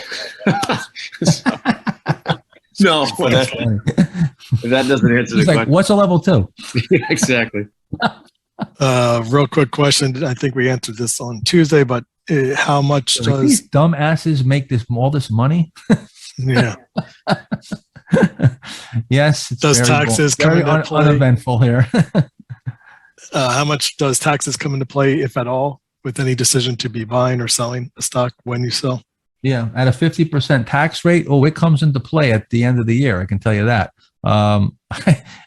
There's how it comes into play. I don't think of it at all, not one iota. I make every decision based on the chart. I've never made a decision based on taxes in my entire life. Mark, Richie? My goal is to make as much money as possible and pay as much taxes as I want to pay as much taxes as I can, not percentage wise, but the more taxes I pay means the more money I'm making. Yeah. I've always found this kind of baffling. I don't understand. I think people think about it wrong. It's like, would you rather have no gains? To Mark's point, hey, you don't have any taxes if you don't make any money. People squabbling over, even long-term, short-term. Look, the reality is if you make a lot of money, it just sort of has a way of taking care of itself. Obviously, I always want to owe taxes. It means I've had a good year. So, but never in terms of has it ever entered the process in terms of saying, well, if I sell this now, I'm going to, have, or I should hold on to it so I can realize a different, some type of tax gain. No, I think that's a fool's errand personally. I guess if December 31st, was the 1 year where if I held the stock one more day, I had to pay taxes. If I held it one more day, I didn't have to. Maybe I would, try to hold it that one more day, backstop it, and I would hold it that day. And I'll play some names occasionally for a longer move, or like portions of a position that I've financed. But even then, I've never said, well, where am I in terms of how long I've held this and what the tax treatment's going to be? I'm still just looking at the chart, looking at, has it closed below, say, the 50-day or the 10-week, and using the same type of violations I would use. I'm not sitting there ever letting tax determinations dictate trading decisions. Yeah. David, are you back? I am back. Yeah, Okay. and I same thing. It's so painful to pay taxes, but you should never let taxes influence you to hold the stock when it should be sold. I mean, I guess if you're getting close, you can always maybe buy some puts against the position or do something like that. Collar it up. Yeah, you can collar it up. I mean, there's some, but no, in most cases.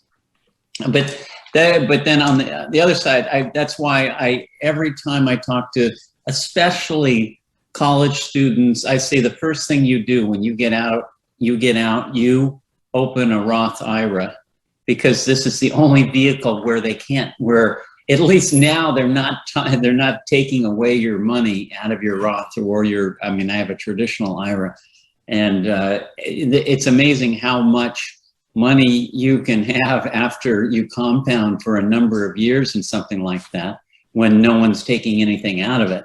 And I hear rumors of, well, if you get your IRA over a certain amount, they're going to start coming for you. So maybe that's not even safe anymore. Well, that's a good point, Dave. I mean, if you can have a SEP plan or an IRA or a pension plan, 401k, KEO, and you defer, certainly that's a good idea to put money and into a tax deferred account that then you can compound and defer the taxes. That's fine, but we're not selling a stock or buying a stock. That's what the question is, whether we're buying and selling a stock based on taxes. But using a tax deferred vehicle is a great idea. Dave, question for your NTR was being asked, are you using the low of the pivot here as your stop, or where would you have your stop? Now let me take a look real quickly. Oh, I can't. Is anybody getting markets missed charts yet? No. They've been out. They got a real server issue going on there. Never experienced something. You can see Mark's screen though. He has it up. Well, then I'll go 7%, but then, well, yeah, I would use I'd use the low of this last base, this tight area in here, which would be L67. Well, I guess it undercut This low that here, whole- using this low here, the 67, or over here? Let me see. No, yeah, I mean that low right there. Yeah. So if it turns and comes back down below, then I'll probably go ahead and sell it out. Today. Oh, today. Yeah. Yeah, or tomorrow or the next day. I'll use that for at least the short term. But then if it starts making more progress, it breaks out of that 72 area, then I'm going to be moving it up. Right. Okay. Question for all three panelists. What is your market exposure currently? Market exposure. Well, I told you, I sold everything. I went to cash to start fresh here today, but I'm in one stock, CDXS. I'm 99.99% cash right now. And Mark Ritchie? Yeah, around 30%. I took a lot off last week and a half. 30% invested. Yeah, and I'm probably 40%, but I sold a number of things, or I sold some more things down today. So I still have some positions, but I just don't. You've got like some conservative wizards here. Yeah, well, I don't like losing. I don't like holding a stock for 3 weeks and then in one day I lose more than half my gain. That's not what a stock should do, but that seems to be happening. Yeah. So it's just giving me feedback that it's becoming a harder market to invest in, and so that's why I cut them back and reduce the exposure. Yeah, it's all about getting a plan, putting your plan into place, and then getting feedback, and then reevaluating, analyzing that feedback. What does it mean? And then once again, rinse and repeat. So again, we're not seeing these stocks move the way that, and sometimes you can even get where there's a lot of stocks making big moves. This is where it really gets tricky for someone who's new. You see all these stocks, and every day there's stocks making headlines, and this Bitcoin, this SPAC, this one took off and was up huge, up 75%. This IPO blasted off, RIVN, Dow's up 300.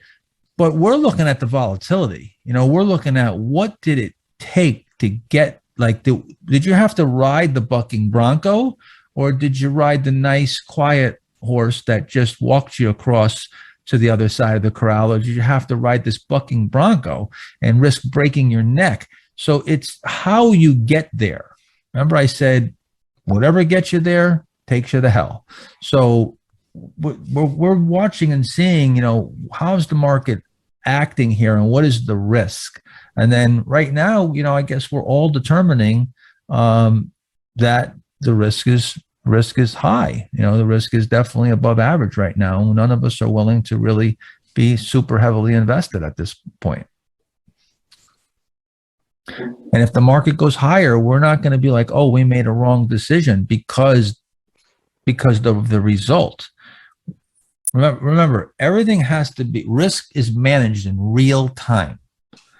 Hindsight has no business in your trading. Looking back and saying, I should have, I could have. It's meaningless. It's absolutely meaningless. Do post-analysis and take a look at if you followed your plan properly, if you're following the rules, but you don't do post-analysis to say, this stock went up, so I should have held it. No, that's not necessarily true. The rule does not justify the means. This is the example and the metaphor, the example I was trying to drive home with the one who runs across the street with his eyes closed and his ears closed and makes it to the other side. The other one looks very carefully, gets hit by a car. Again, which one of those traders are you? Which one of those people are you? Do you just run into traffic and make it to the other side? Well, that's not going to last very long. That's not going to last. That's just luck. Or now, however, you might be making very low risk trades and stopping out, and you're getting stopped out repeatedly and you're losing money. And meanwhile, this new kid who just been trading for 6 months is up 50% in this month. but is that repeatable? And can he keep that? What's the strategy for keeping those profits and for managing risk? I assure you, the lucky guy is eventually going to blow up, and the disciplined guy is going to eventually get big returns and hang on to them. A lot of illusion with the market. The market is like a Venus flytrap, this beautiful thing that just says, come in and sit here and enjoy. It's wonderful and everything's so pretty and there's all this upside and all this potential. And look at all these people that made all this money. Meanwhile, gobble you right up and swallow you without you even realizing you're sitting in the mouth of a lion the whole time. And so it's a very risky place. And like I said, risk has to be managed. Is the handle on Lily, LLY, would that be long enough based on that base?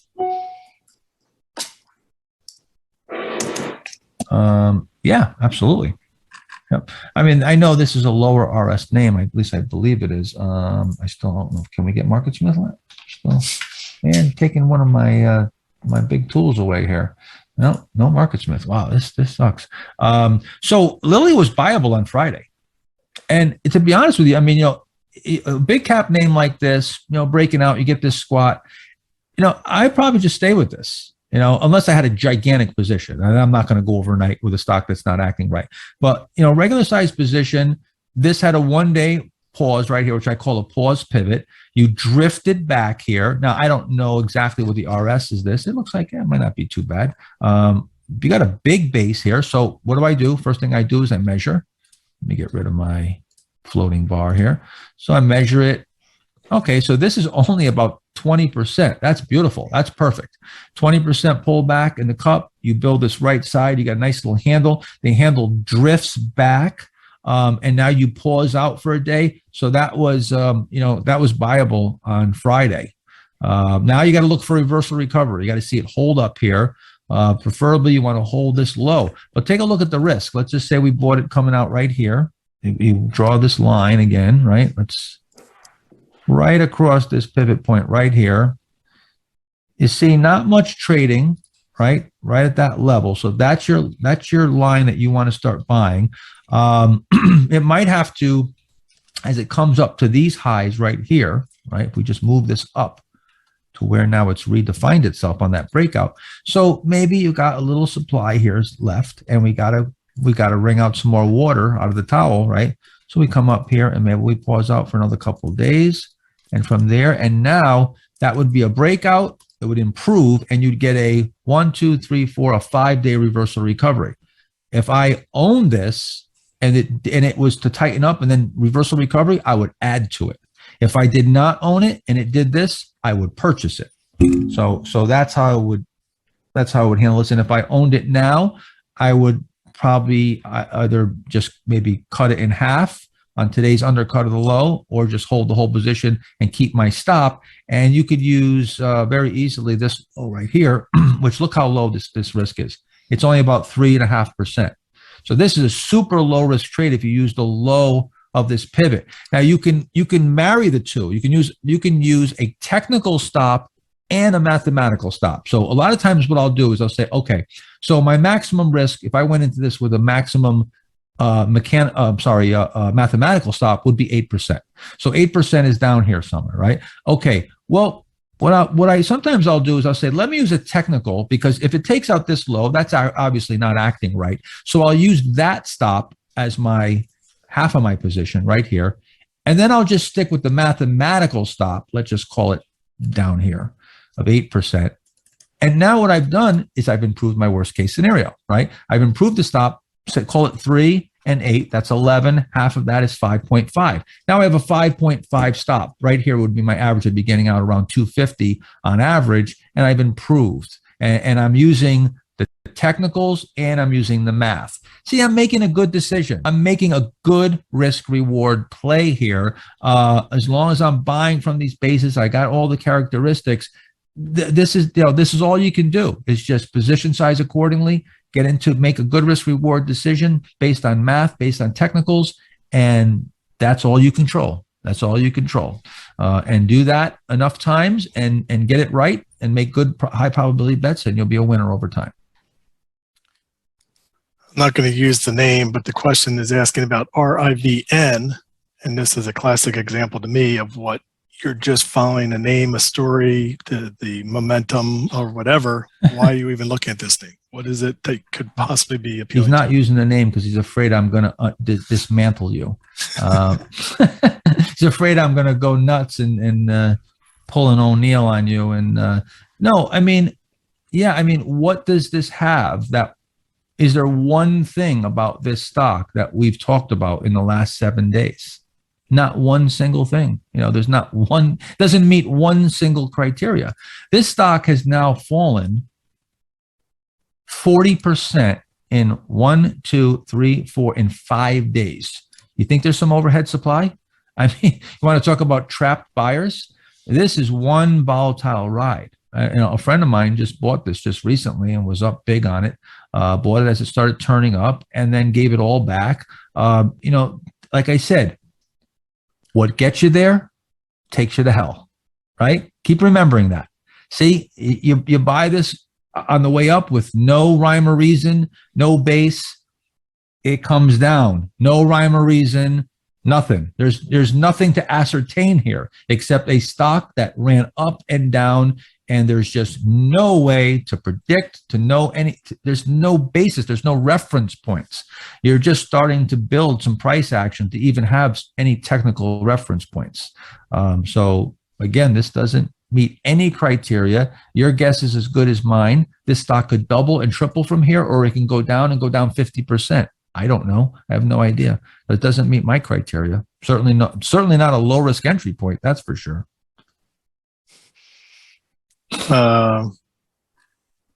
Somebody's asking if Ford is set up before today, but was that set up long enough to be buying that today?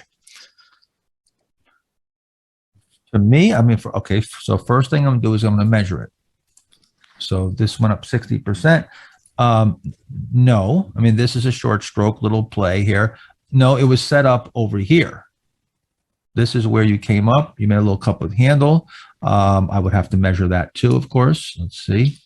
So from here, breaking out from this low, yeah, you're about 7%.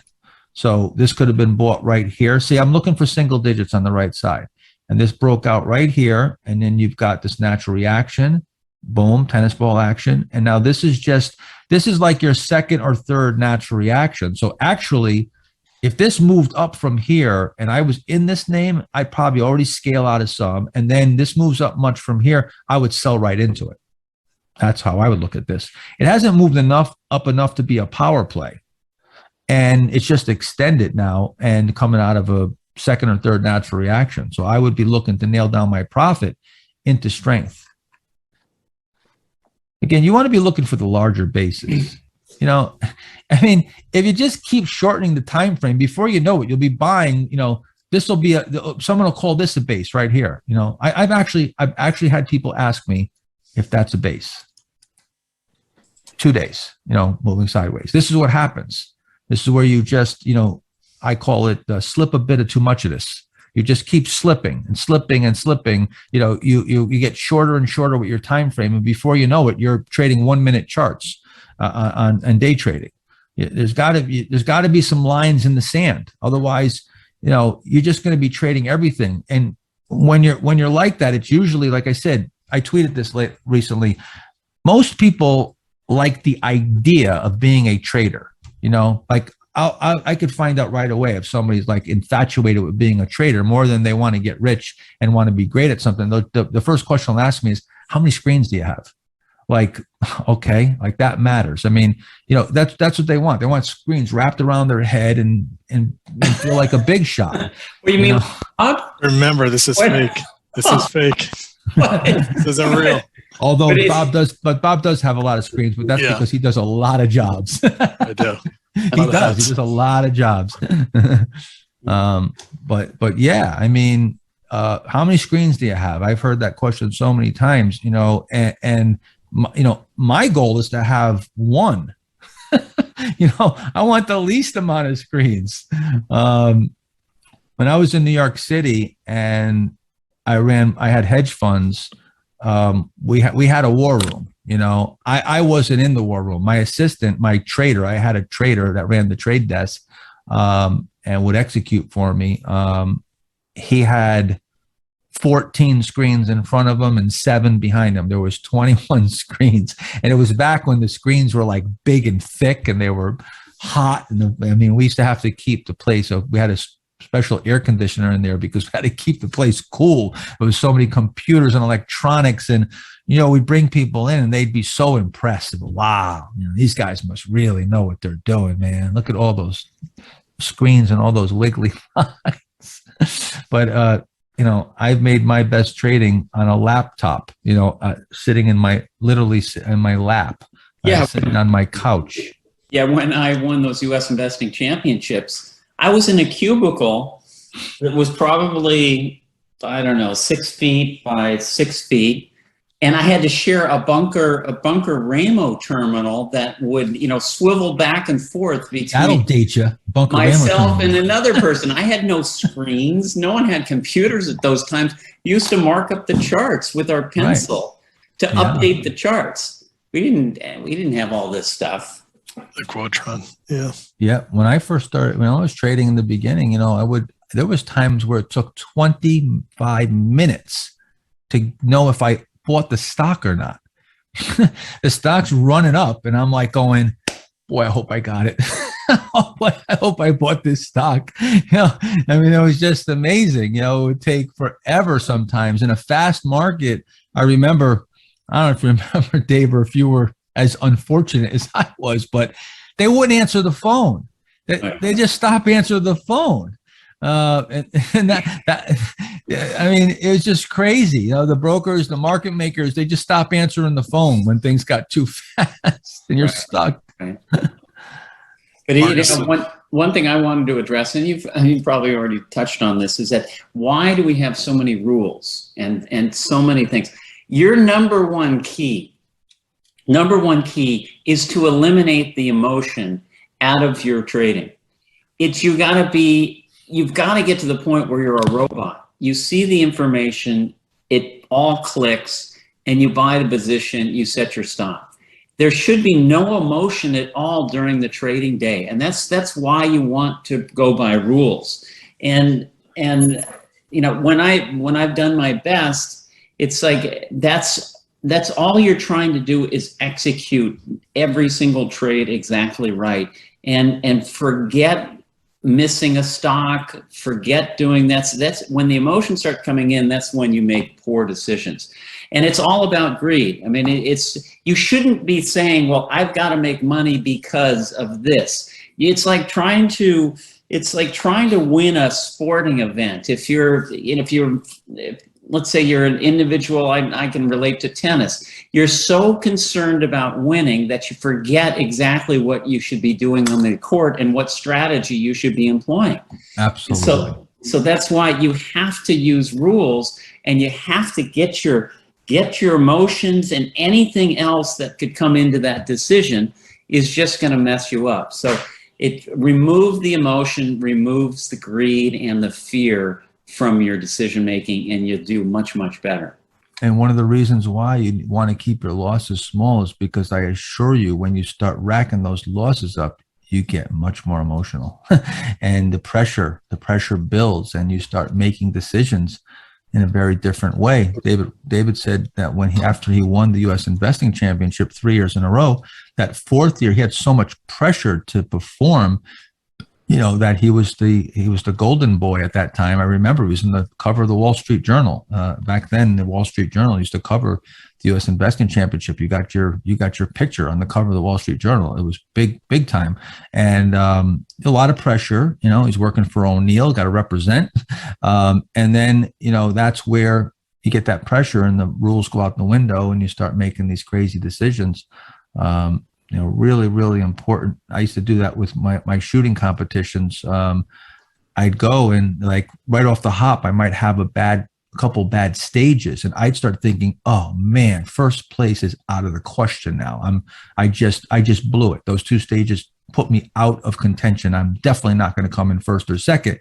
And I'd start getting so upset about that and thinking about that. And now, next thing you know, I blow another stage. Now I'm going, oh, fourth or fifth is out of the question. I really blew it today. When in fact, there's time.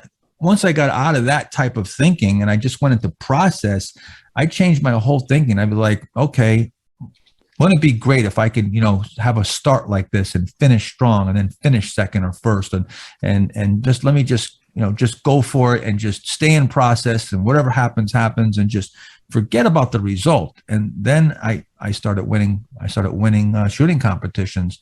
Same thing with trading. Real important that you maintain that mindset. Those of you who have not read my mindset book, you really should, because I think it's the most important part of all this, of trading. I think the mindset is the absolute biggest missing piece of the puzzle, and that most people don't really hone down and really understand themselves enough to position themselves to do well. All comes down to mindset. Yep. Good comment here, by the way, which I'll expand upon, but Anish, who I mentioned earlier, is making a comment that last year when he came and had the 200+% return, 222, I think it was, he was doing that work in a full-time job, seeing patients all day long. He had only 45 minutes a day to trade. And just like for our private access service, we have clients in over 68 countries around the world in all time zones. My Australian clients, Philippine, Japanese clients, they're sleeping when the markets are open here. They're putting their orders in at nighttime. True. And people do that. Just go back to the Nicholas Darvis days, but ultimately, you have clients of ours who are operating, on a global basis in all different time zones, not needing to be in front of the computer and see everything. Some of them killing it, making. Margaret Smith is back, gentlemen. Oh, good. Yeah, is that what that the beep I heard? I typed that for you. Good. Oh, yeah, there it is. Yeah. That's the other benefit of the swing trading time frame that we are traditionally trading, holding for weeks or months even at times. Yeah. Let's see here. I was bringing up Market Smith before to look at that Lily. About the strength, I think, is in the 80s. Yeah, 86. So, this looks pretty good. You got the earnings, got pretty good earnings. The estimates are kind of crappy going forward, but those are just estimates. So this looks pretty good.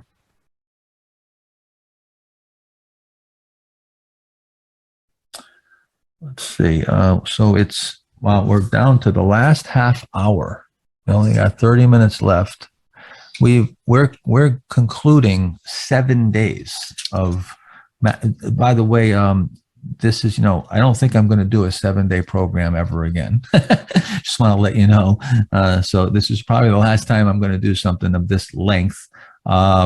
So this was really, an experience, I think, this time. I added a few special guests, and interviews, and just, it was a lot of fun. It was a lot of work, long and tiring, but definitely, I think, I think the online, as much as the in-person, is definitely a lot of fun. And I know we just get hundreds and hundreds of emails of people that they want to come online, they want to meet and greet and have fun together, and that's great.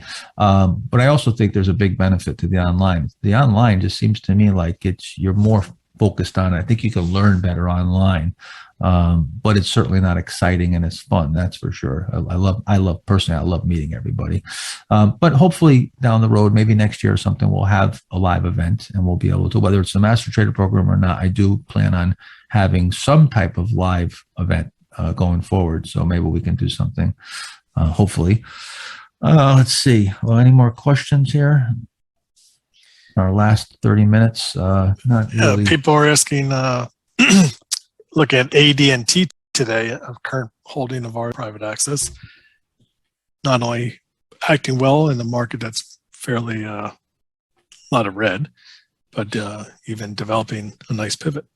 Yeah, it's okay. I mean, it's pretty good. I think, I would like to see this optimally to maybe add to this position, I'd want to see it stay tight. If it can go maybe inside for a day or two, that would be nice. Come out here, something like this. Even if it came out tomorrow, it went inside. You can definitely add to it. Now, this is a decent base, and you've got some shakeout here in the right side here.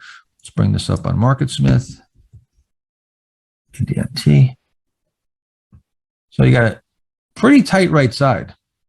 There's a little bit of volume here. You did have earnings, so around earnings you will get some volume. There's this one day where it was elevated, and again, we're not seeing. This looks like this is not. Hold on, let me just see here. Yeah, okay. Sorry. Look at the earnings here. So you've definitely got an expected breakout year here, so that's good.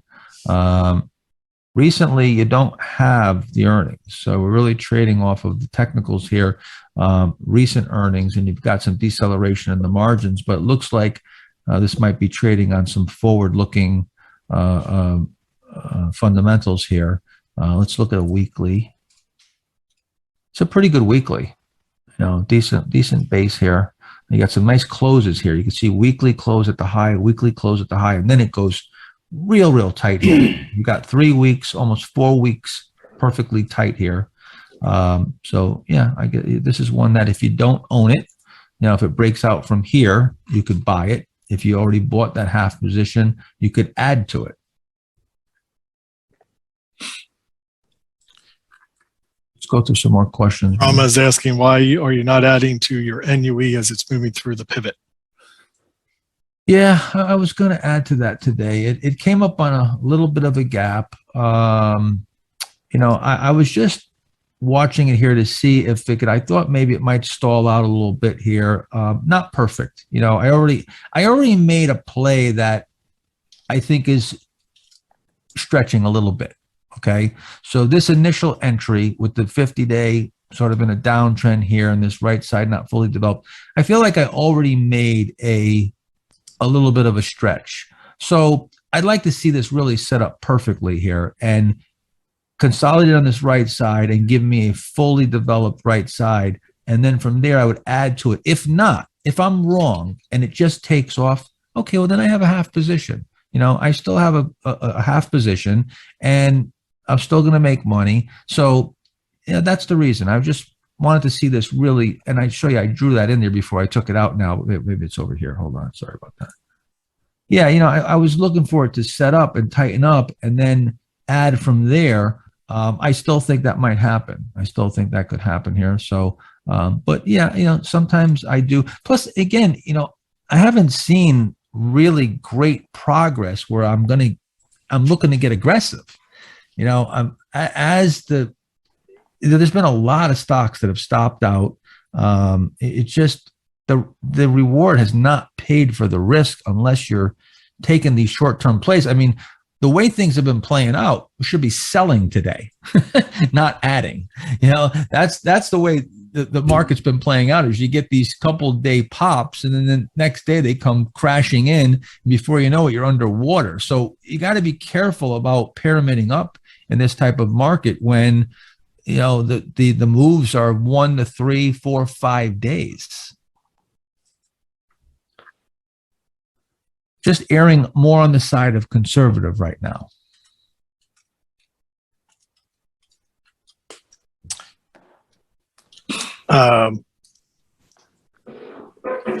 Was a question here for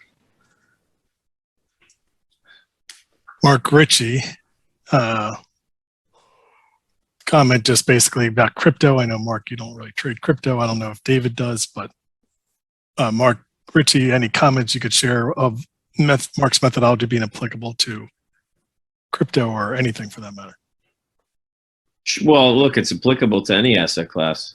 The idea of volatility contraction, low risk entry points, and thinking risk first. I don't care what you're trading. That's how, if you stuck me in a prison cell and made me trade, I don't know, some asset class I'd never heard of, that's what I'd be using. So any trades I've done in crypto would look just like some of these other buy points you're looking at. Mark and I were talking about that not not too long ago and how some of these have just set up, perfectly. Oh, I think some of the crypto charts of why? Because they're inefficiently priced. To the same point Mark's been talking about, they've got less eyes on them, and some of the charts are textbook. And Mark, similar question though, specifically about ETFs. Yeah, I don't. To a certain extent, yeah. I mean, ETF, that's a pretty vague term. How many ETFs there are right now? And an ETF could be a managed ETF. It could be a index like the S&P 500, which is one of the most liquid, random, efficiently priced indexes on earth. And it could be an ETF that trades 13,000 shares a day and has gaps between every day. It's just too vague of a question. Can you apply it to ETFs? Sure you can. Depends what ETF, but do I trade ETF? No, I trade stocks. I mean, I occasionally trade ETFs. I was in the SOX index for a little move there for a little while. I think I can't remember when we bought this. It's back here somewhere for a short-term move. But if I want the semis, sometimes I'll trade an ETF like the SOX because the semi group is such a large group. It's got so many stocks in it, and it's hard to sort of key in on the leaders in there because there's several hundred names, or at least 100+ names in the semi group. Sometimes I'll just trade the index, particularly if it's an index that has pretty good moves. If it moves like a stock, sometimes you'll get an index that moves like a stock. It'll go up 30-40%. I mean, here's a perfect example. This broke out here and it's ran up about 16-17%. That's pretty much what you'd get out of a stock. You're getting it from a diversified index. So I'll trade them, but I find that it works best with stocks, and with the less efficiently priced, the less followed names, or lesser, I should say. Seeing a lot of questions, guys, with a lot of ticker symbols asking Mark for their analysis, which are not buyable, which means you probably already own them. So again, you learn Mark's selling rules, selling into strength. You learn Mark's selling rules with the violations. It's written in Think and Trade Like a Champion. This is where you need to start applying and integrating what you're learning into your plan. You have to follow your plan. What was your plan when you bought the stock? Is a comment that Mark makes all the time. Is your plan to sell it at 10% or 15% or 20%, or not even use that, just analyze the price? But you're asking a lot of questions because they're down today, and you want to, looking for Mark to say, oh, well, it's down today, so sell it. He's not going to do that. If your plan is that you're holding it through whatever pullback, or, take some profits, you have all the variations that he's going over. So I see a lot of questions about stocks that are clearly up. You must be in them with a profit based on some of the names you're typing in, and down today big. That's going to be his answer. I mean, I'm sure we can go over tons and tons of stock symbols, throw stock symbols at me, but really, that's really not teaching you, whether I would sell a stock that's up, and it's down on the day. It's really, what would you do? And you should already have rules in place, and you should know certainly where you're selling at a loss, and have some type of rules in place for how you're going to handle profits. And with what you just learned, this is the real thing that you need to think about, is with what you just learned, what does it look like? Like, for instance, why don't we take a stock? Let's take one of those symbols.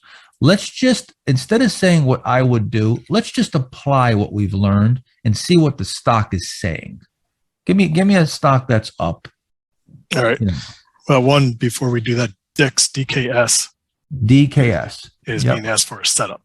I know it pretty well. It's a cup setting up here. I think it's wedging up a bit here, and you've got, after this gap, this is an extended stock that it could work. It's not my favorite. I don't like when you get a gap like this and you get an acceleration in the rate of advance, and then you set up after that. It's not my favorite setup, but that's being certainly a stickler. But do you have a base here? Absolutely. It looks like let's see, if we go back, here's the bear market low.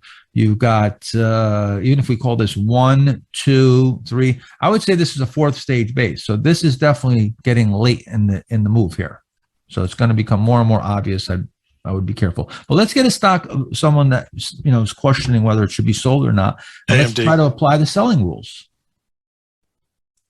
AMD. AMD. Okay, that's a good name.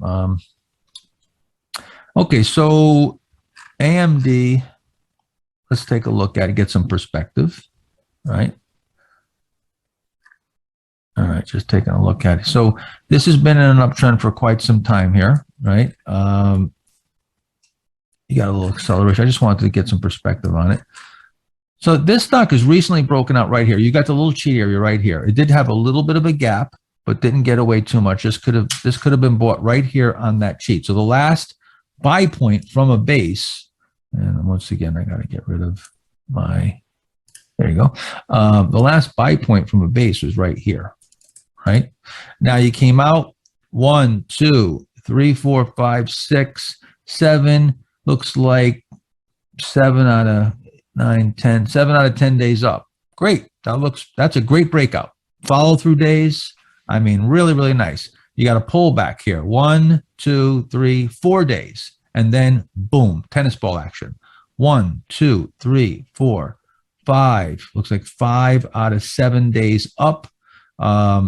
Acting great here, right? So now you got another natural reaction, and now you come back into new high ground here. So now, for looking at this, remember what I said, after you get a couple natural reactions, certainly in the later stages of a bull market, you're probably looking at 1 or 2 natural reactions. You want to maybe start thinking about nailing some profits down. Early stages of a bull market, maybe 3 or 4 natural reactions. After that, you usually start getting volatility, and you start having to undercut previous lows, and you make bigger pullbacks. So at this point, I mean, if you bought this here, you're up 50% today, and now you're getting this reversal here. I mean, I probably would already be selling into this strength right here. But has it done any violations? That's the real question. Has it done any violations? The only violation is that it's made a big move in a short period of time. So you've got a really great gain. It's very extended, and you're now coming off of 2 natural reactions. So, this is the time, if you're a short-term trader, this is the time where you probably want to start protecting, or even a swing trader, you want to start protecting. I don't know, Dave, you're looking at this, no real violations, right? But made a nice move. How do you handle this, and how do you read the chart?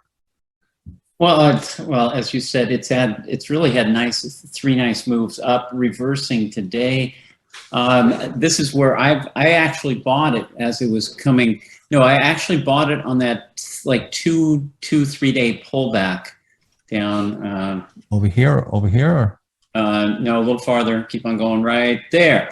Yep. And when I saw it undercut and I gapped down on the opening and started really reversing, that's where, to the upside, that's when I really started buying it, because I actually missed it coming out of that downtrend or at that earlier buy point. So I said, I got to get into this thing. It's so strong. So at this point, I've cut the position by 2/3 because it's had a very, very nice move. And I don't like how it like today, it traded higher and is closing close to the lows of the day. That's not a good sign. The other thing you can do is maybe sell calls against it. You can buy some puts. There's a few different ways you can do it, but I just basically sold 2/3 of the position. Yeah, and you made a nice profit on it. That's the name of the game here. You're not going to go broke taking 50% profits, and when taking 5 or 8% risk. So certainly, the reward to risk, you've got a great move here. So I'd be long gone. I mean, 50% is a gigantic move for me on a trade for, a month or 2. I just sell into strength. I don't even wait for the stock to break. I get out when the getting's good, and I usually sell right into the upside. I'm almost always selling into strength. And the only time I'm usually selling into downside is if it gets into trouble unexpectedly, or if I have a partial position, I'm trying to play it for a bigger move, and then it just doesn't act right. But I'm almost always just selling right into the strength and getting out when the getting's good. But nothing wrong. Certainly nothing wrong. See, here's the thing too. You got to put it into context. let's just say this is coming out, and this breakout right here is around a follow-through day, coming off of a bear market low. That's an entirely different story. Now, this powerful first leg up, yes, it may correct and come back, but I might sell part of it, but I'm going to definitely hold on to a piece of it because now I might be on a key leader. Late stage with a bunch of stocks starting to blow off here, some of the leaders blowing off, tape really fractured, and not much participation. To me, this looks like a little mini blow off move here. I'm looking to take profits in that scenario. So again, depending on where it is, but the main thing is not to worry about whether it goes higher or not. Did you make a decent profit for what you risked? I mean, if you just made these trades and you took 7 or 8% stops and you sold just arbitrarily when a stock looked like this, you'd come out pretty well, and that's the main thing, is to make a decent profit. We're not going to get this perfect. You're never going to get the high, or almost never. You're just not going to get this perfect. That's not what trading is about. Anything else? Quick question on Crux, CROX. Is this another example of a short? The short setup there. Short set. I mean, a short stroke setup. Short stroke, yeah. Yeah, I wouldn't buy this. I spent my whole life perfecting how to buy stocks properly at the low risk entry point and getting them out of consolidations. I want to buy the stock perfect. All right. This thinking of buying it after the fact, or if you miss it, my goal is not to miss it. And if I miss it, then I look for another one. You see, I want to play aces. I want to play kings. I want to play queens. Again, in the beginning of a bull market, I might play a first pullback in something that showed tremendous strength. I might even make that play like David just made with the AMD, where if this is breaking out in a new bull market, coming off of a bear market, that first pullback, I may buy as it turns up from that first natural reaction, just because this may be a key market leader. So there's times I might do that. But what I'm trying to do is get in here and not miss that.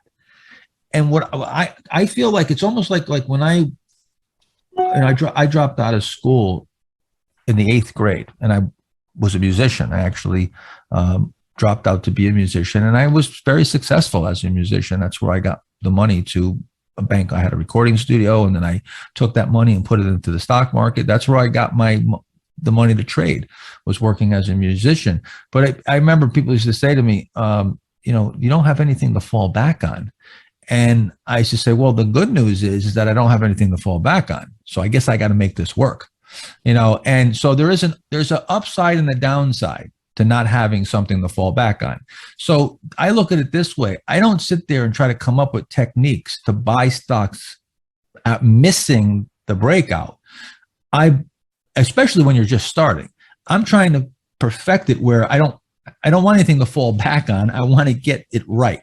So then once you get this right, okay, you can take a look and say, well, David bought it here. David is one of the best in the world. David Ryan has a giant toolbox. He could trade anything. All right. He knows what he's doing intuitively, inside out. He's been doing it for 50 years. You're not David Ryan. You're not Mark Minervini. All right. But you could be. You could be better than us. You could be better than us. The way you will get to be better than us is to start by getting it down perfect, not starting off with complex, esoteric, adjacent techniques, and get it perfect first. I could tell you right now, when David and I first started, we're looking at bases, looking at buying them perfect at a couple of handles. He studied O'Neill's work, and everything, getting it absolutely perfect. Once we got that, we started to understand where all this other price action falls into the continuum of this whole big picture. And we started to realize, yes, we're good enough now. We can trade around the positions. We can make something out of nothing. You know, it may look like nothing, but we could figure out a way to make something out of it, because we've been doing this our whole lives. We're pros, you know, and we could trade just from feel. We could just trade the tape. Now, back in the day, Jesse Livermore, they read the tape. They could just watch the ticker tape and make trade. No charts, just watching the tape. It was called a ticker sense. They would get a feel. You know, after you watch miles and miles and miles and miles of ticker tape, after a while, you know, you're not mechanical anymore. You've got some intuitive feel. You don't want to start with that, though. This is what gets me nervous when people come to a workshop and they start already drifting away from the basics, right back to Vince Lombardi: block, kick, pass, catch, run, get the basics down. Then all this other stuff will come naturally. See, I started with a coupled handle. I started with a coupled handle pattern and flat bases. All right, just started off with this, you know, O'Neill. I read Giller, Saucer and Platform, O'Neill, coupled handle. I then realized that, hey, you know what? There's this other pivot that forms a little bit lower. And I started trading that. That was a more advanced technique because it dealt with more supply. Then after I got good at that, that was years and years and years. I think it was over a decade that I traded now the cheat. Before I even noticed there was a low cheat. Low cheat came in maybe the last 12 years, I think, something like that, last 12 or so years. Prior to that, there was a whole decade of cheats. And prior to that, there was a whole decade of nothing but just coupled handles and flat bases. So I backed into those other techniques that were more advanced, or what I call adjunct. But I started off with just one basic thing. When I used to have traders come work for me, I told you this before, they had to trade one chart pattern under one set of relative strength circumstances. So for instance, I'd say you can only trade 97, 98, 99 power plays, or you can only trade 89 and above coupled handle patterns. That's it. You cannot trade anything but that setup. Show me you can be profitable with that. Show me you can be profitable with that for a couple months, you know, at least. Show me you can double your account. Once you do that, then I'll show you something else. Then we'll take it to another level. It's the same thing, you know. And then those of you who have gone and studied martial arts or done certain sports, you don't start off doing backflips. You know, I don't know if you read this story in Trade Like a Stock Market Wizard. I did gymnastics and boxing before I went to karate. I was extremely limber, and I could do back handsprings and all kinds of stuff because I was in gymnastics. My mother sent me to gymnastics, a place called Bill Miller's in Connecticut. So when I went to karate, I used to watch all the Kung Fu movies. I used to go watch the Bruce Lee movies and all the Kung Fu movies. So I was practicing all the crazy things, all the jump up spinning techniques. I didn't even know what I was doing. I didn't even take one lesson of karate, but I knew how to do some of these things from watching the movies. So when I went to karate school, I had this karate instructor. His name was Jack Moscato. He's a stickler. I mean, to this day, we're still very good friends. He was amazing, an amazing guy. He's a champion tournament fighter. He was such a stickler for fundamentals. I mean, to a point where he would, if we didn't do things right, he'd put us in the ring and kick us in the stomach until we threw up. I mean, he'd be in prison right now if he ever ran a school like he ran when we were there. But it was very hardcore back then. You can get away with that stuff. But one day I was, and I used to go into school and I do all these tricks. You know, I'd be doing back handsprings. So one day we're all standing there, and I'm a yellow belt. You know, I just started. I've only been in there for, I don't know, 6 months or whatever. And I'm standing into like a front stance or something, and he walks around me and he just sweeps out my leg, and I go crashing down to the ground without me looking from behind. He just sweeps out my leg. He looks down at me and he says, maybe you should learn how to stand before you learn how to flip. And hence, my other, like his co-instructor, his name was Safu, Dave Gaddison, they gave me a name. Everybody had a nickname. When we went into fighting in tournaments, we all had nicknames. My nickname, which I didn't really like it that much, but I understood why. My nickname was Movie Man. That was my nickname. Instead of on the back of my jacket, it said Movie Man, because I could do all the tricks in the movies. But they used to always tease me. They used to always tease me because I could do the tricks before I learned the fundamentals.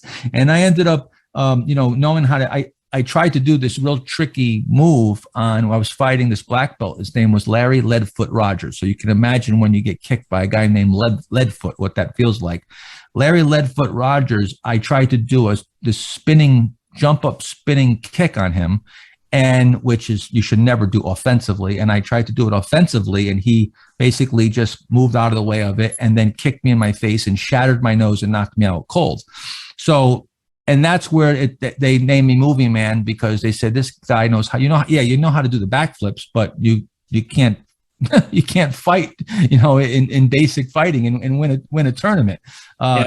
Mark, I hate to interrupt, but I think you should address the market. And one thing that I mentioned, look at the reversal.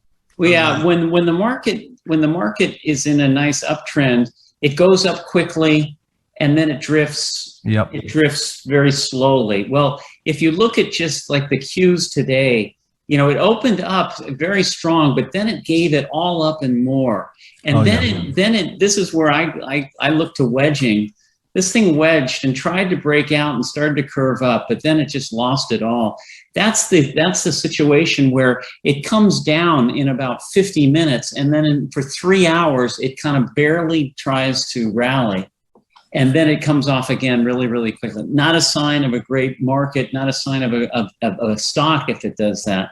So, and you had a big reversal, and you're going to get a bigger volume on the triple Qs today on the downside, and that will be, you've gotten a number of those days piling up. So I should be careful. I think the individual stocks have just shown us this already, that, we're not seeing many setups. Yeah. We've seen a bunch reverse here. So nothing's really, working out that great. We got a few that broke when it came out on gaps. So this CDXS, I just sold it. I ended up, I think, losing $1,100. And again, try a few things here with a couple of small, what David calls mental health buys, and just, no real progress. SBO is ended up now down 7.8%. So, again, just trying to just not lose any money, or any real money. And if things were working out here, great. Would have maybe pyramided up and bought a few other names if they were breaking out. But this is how we do it. And I think the action is not good. I don't think the tape action is very good, even going into today. So I agree with you, Dave. And now we were up 300, and now we're up 36. Bullish engulfing patterns across the board. Bearish engulfing? Bearish. Yeah, bearish engulfing pattern. Yeah, we look at the NASDAQ. So the NASDAQ was up 0.75% and is now down 1.25%. So there you go. I mean, that definitely is not the greatest look here. It's one of the larger spreads here. This looks like you probably follow through to the downside. It may be a rally a bit in the morning, but I would guess that you probably follow through to the downside with this type of reversal. Now, this is looking kind of in a microcosm right now, but the Dow, of course, has already been going down, and was in inverse relation to the NASDAQ.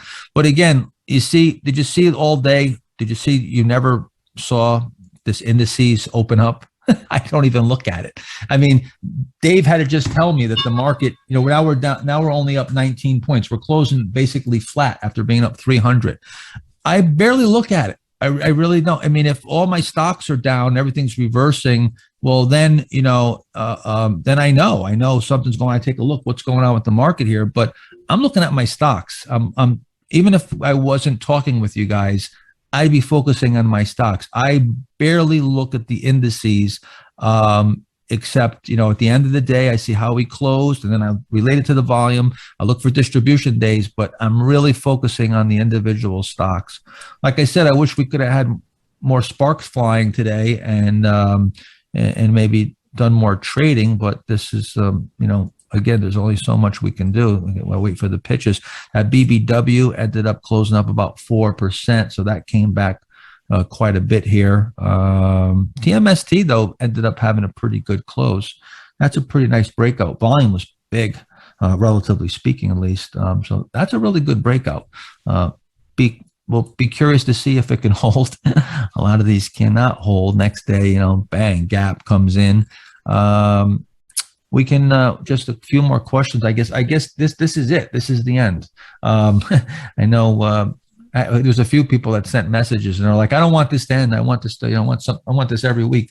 I mean, it's a great, experience to learn and to go over all this stuff. But you know what? At some point, you got to get out there and you got to just start doing it.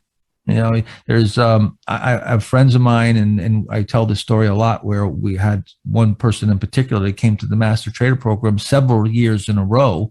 And we used to hear from her quite a bit through emails and so forth. And then she came up to me third year and she said, I said, how you doing? She goes, great. Everything's going great. I love it. And I said, wonderful. How you doing this year with your trading? She goes, I'm just about ready to make my first trade. So it was 3 years later, hadn't made a trade yet. So I want you to prepare and I want you to be careful, but I don't want you to be that careful. It's better off that I wouldn't paper trade, and you don't want to go and risk big money in the beginning until you do this for a little bit, but you got to get some skin in the game and risk enough where you're keeping yourself honest, and that it should be enough money where it's painful. The losses are painful, okay, to the point where it's going to put some emotional pressure on you, but not so much pressure that it paralyzes you and makes you not be able to act. And if you have no money, well, then you just be going crazy and you'll be doing it. There's no consequence whatsoever. So there has to be some consequence. Otherwise, you're preparing for a real fight by shadow boxing. And it just doesn't work, right? Shadow boxing has a place in boxing and to prepare, but you have to fight with real opponents, and you got to get hit, and you got to get used to getting hit and taking blows and delivering blows and slipping punches and so forth. So find that happy medium, get in there and trade. You got to trade. That's the number one thing, to find yourself. You're going to find who you are. You want to find out who you are, what you're made of. Get in there and trade. You'll find out and get those results. You got to generate those results. When you generate those results, you'll now have your starting point. You don't have your starting point until you get results. You haven't even started.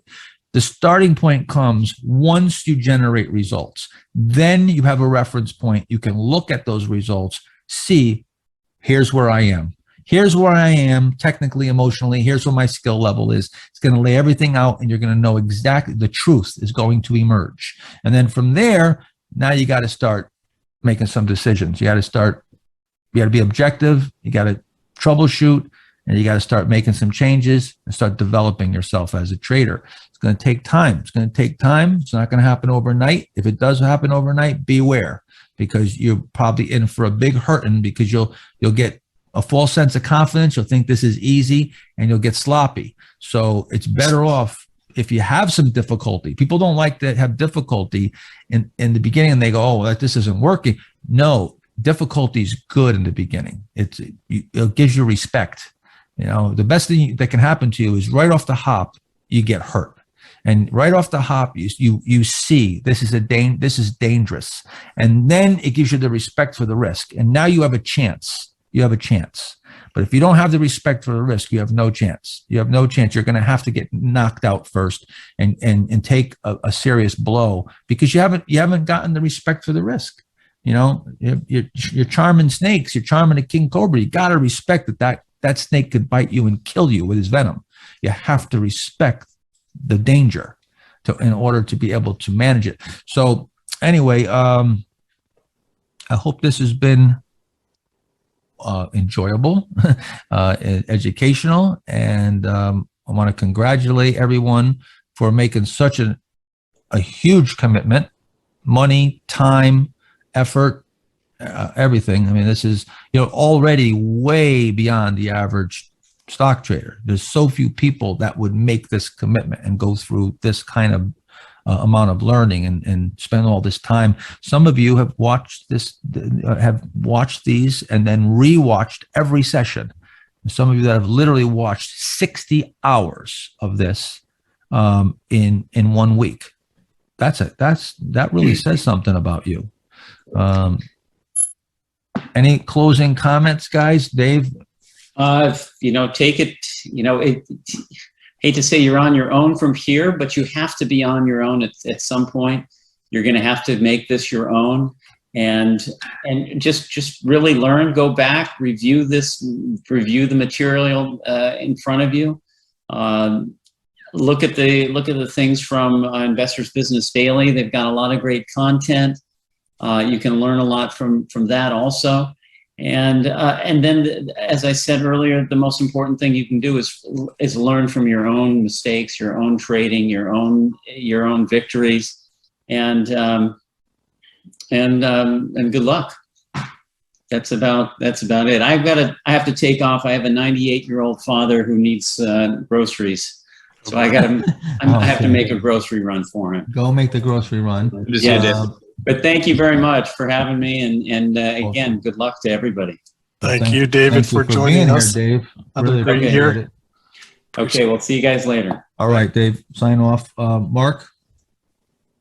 Well, yeah, I mean, putting everything in perspective, I guess I think I shared something similar, but the first one I went to, I don't know if it was Mark or must have been Mark saying it. I think he got it from Tony Robbins, but most people overestimate what they can do in a year or two, and they underestimate what they can do in 10. And never has there been a truer statement, even in my own trading. I thought I was gonna make $1 million in the first year or two. It didn't happen, but I got there over time.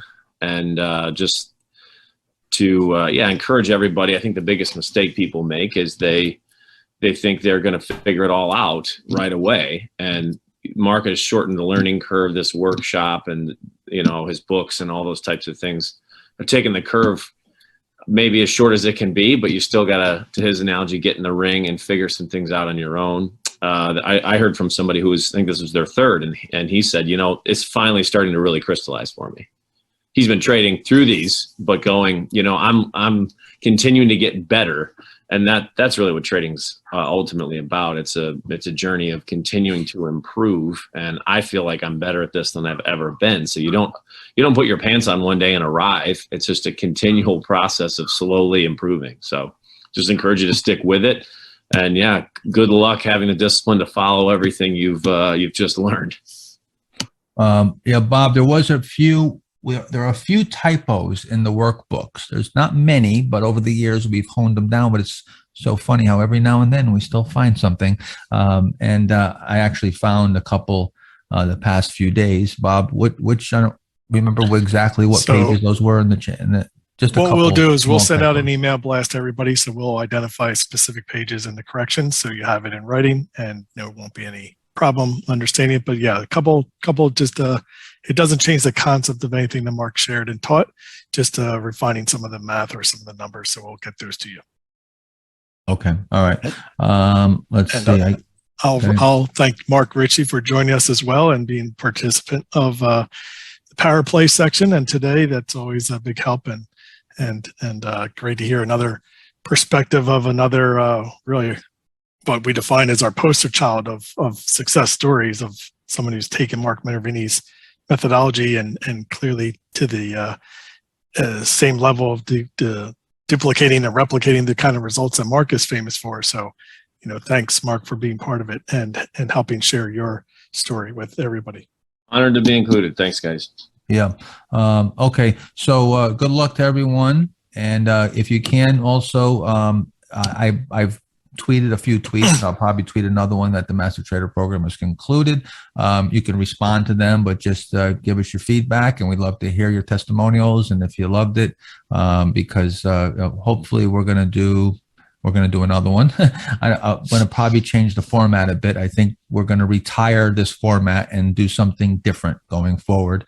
I'm also considering, based on popular demand, if you will, I'm considering doing a chart school, which is really just all charts, and really just chart reading, and breaking this down into different sort of topics and having more focused in certain areas. So we're kicking some ideas around. We're also kicking the idea around about a university where we actually go through, say, the Master Trader program, and love to hear your feedback on this. If you think these are good ideas, or maybe if they're not very good ideas and you have a better idea, let us know.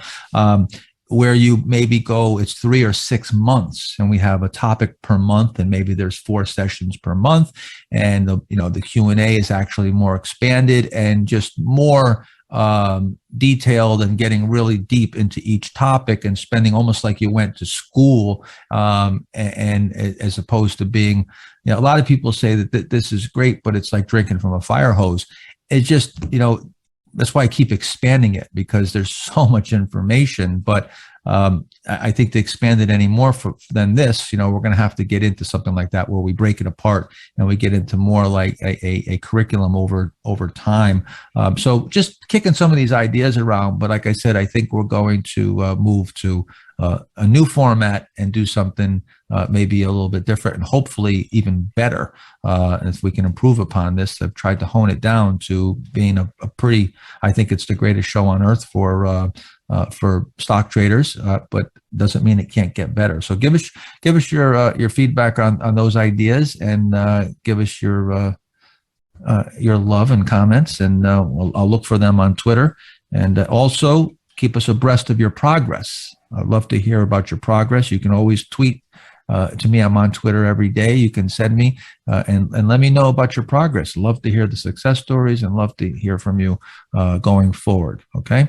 So, and also, yeah, I was just going to let me finish my comment, and then what Mark Ritchie didn't just mention is Iqbal, who is the one who mentioned that this is his 3rd year. He's up 120% for this year. So he really is getting it crystallized this year, clearly. So congratulations to you, Iqbal. And what I would just share with you, since I've already talked to a lot of you, and expect a call from me after the event over the next coming weeks, as I do like to have a follow-up call with everybody as well. But that is where, as mentioned, the process that Mark created this for was to help impart you and empower you with this knowledge that you'll have for the rest of your life. And that's long after he's hung it up and gone. This is the value and the legacy of why Mark created it. It isn't for the, obviously, the monies and the wealth has been created long ago. This is now how he wants to be able to pay it back and give it forward. And that's our passion. Our passion is to help each of you, to be able to show you, to prove to you, if you will, to have you believe enough in yourself that you can do the exact same thing. And we have story after story after story after story over 12 years, thousands and thousands and thousands of you who have come to either this workshop or part of our private access community and family, is where I have seen firsthand people who have never traded a stock before go through the progression, go through the process exactly that Mark designed for you to be learning from it, and achieve triple-digit performance or outperformance or super performance, however you define it. And that's something I can tell you nobody, none of them at least, that I talked to ever thought they could do that before they finally got the knowledge, the rules, the way to achieve that. And that's what this is all about. And many of those people, and Bob, you talk to them. I don't talk to everybody, but Bob has personal conversations with everybody, thousands and thousands of people. So many of them were ready to quit and ready to give up.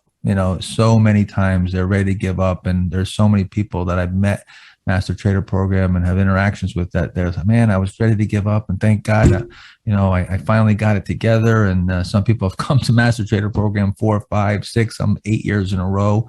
And it's just great I love, because, I started off as, I'm not a natural at anything. Everything that I've done, people say, oh, you got these talents, you play the drums and you do these various things. I had to work my ass off for every single one of them. I was never a natural at anything. I was never good at anything like right out of the box. Everything always came very difficult for me. So I got a real soft spot for people who, struggle in the underdog and struggle in the beginning and then trudge through it and get to that result. And they earn it. And it's real, a real battle. I love that's what I love being part of. So anyway, we're going to run now, and we'll maybe see you again. And best wishes. Good luck to everybody, and God bless. All right. Thanks, Mark. Thank you for a great event, great week, and a great 52 hours together. And Was it really 52 hours? something like that. Come on.